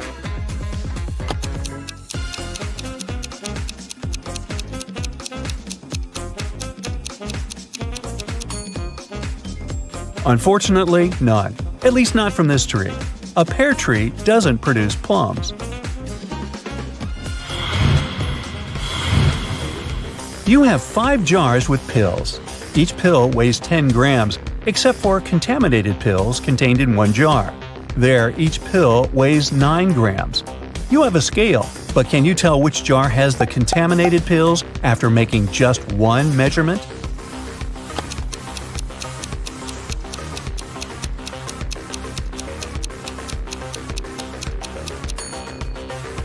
To find the contaminated pills, you should follow the following steps. Take out 1 pill from jar number 1, 2 pills from jar number 2, 3 pills from jar number 3, 4 pills from jar number 4, and 5 pills from jar number 5. Put all these 15 pills on the scale. The correct weight should be 150 grams. But since one of the jars has contaminated pills, the weight will definitely be less than 150 grams. If the weight is 149 grams, then jar number 1 has the contaminated pills, because there is only 1 pill like that. If the weight is 148 grams, then the contaminated pills are in jar number 2. If the weight is 147 grams, the contaminated pills are in jar number 3, and so on. Many years ago, one guy was captured by an evil witch who kept him in her house. There was a cellar door in the house, and the witch warned the guy not to open it because he was not ready to see what was behind it. Can you guess what was on the other side of the door that the witch didn't want the guy to see?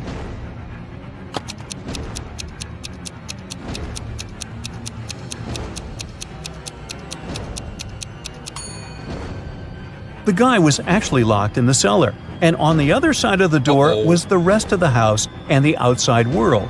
The witch just didn't want the guy to escape. One day, a boss told his employees, "I can fight and beat any man who works here." A new employee, a tall ex-prize fighter, decided to challenge the boss. Interestingly, the boss won the bet, even though he didn't defeat the man. What did the boss do?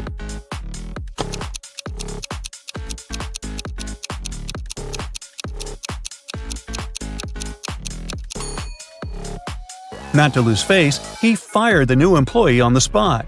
This way, when he defeated the boss, he wasn't working in the company anymore. Marty and Jill wanted to copy 3 60-minute tapes. They have 2 tape recorders that will dub the tapes for them, so they can do 2 at a time. It takes 30 minutes for each side to complete. Therefore, in 1 hour, 2 tapes will be completed, and in another hour, the third will be done. Jill says all 3 tapes can be finished in 90 minutes. Can you figure out how it is possible?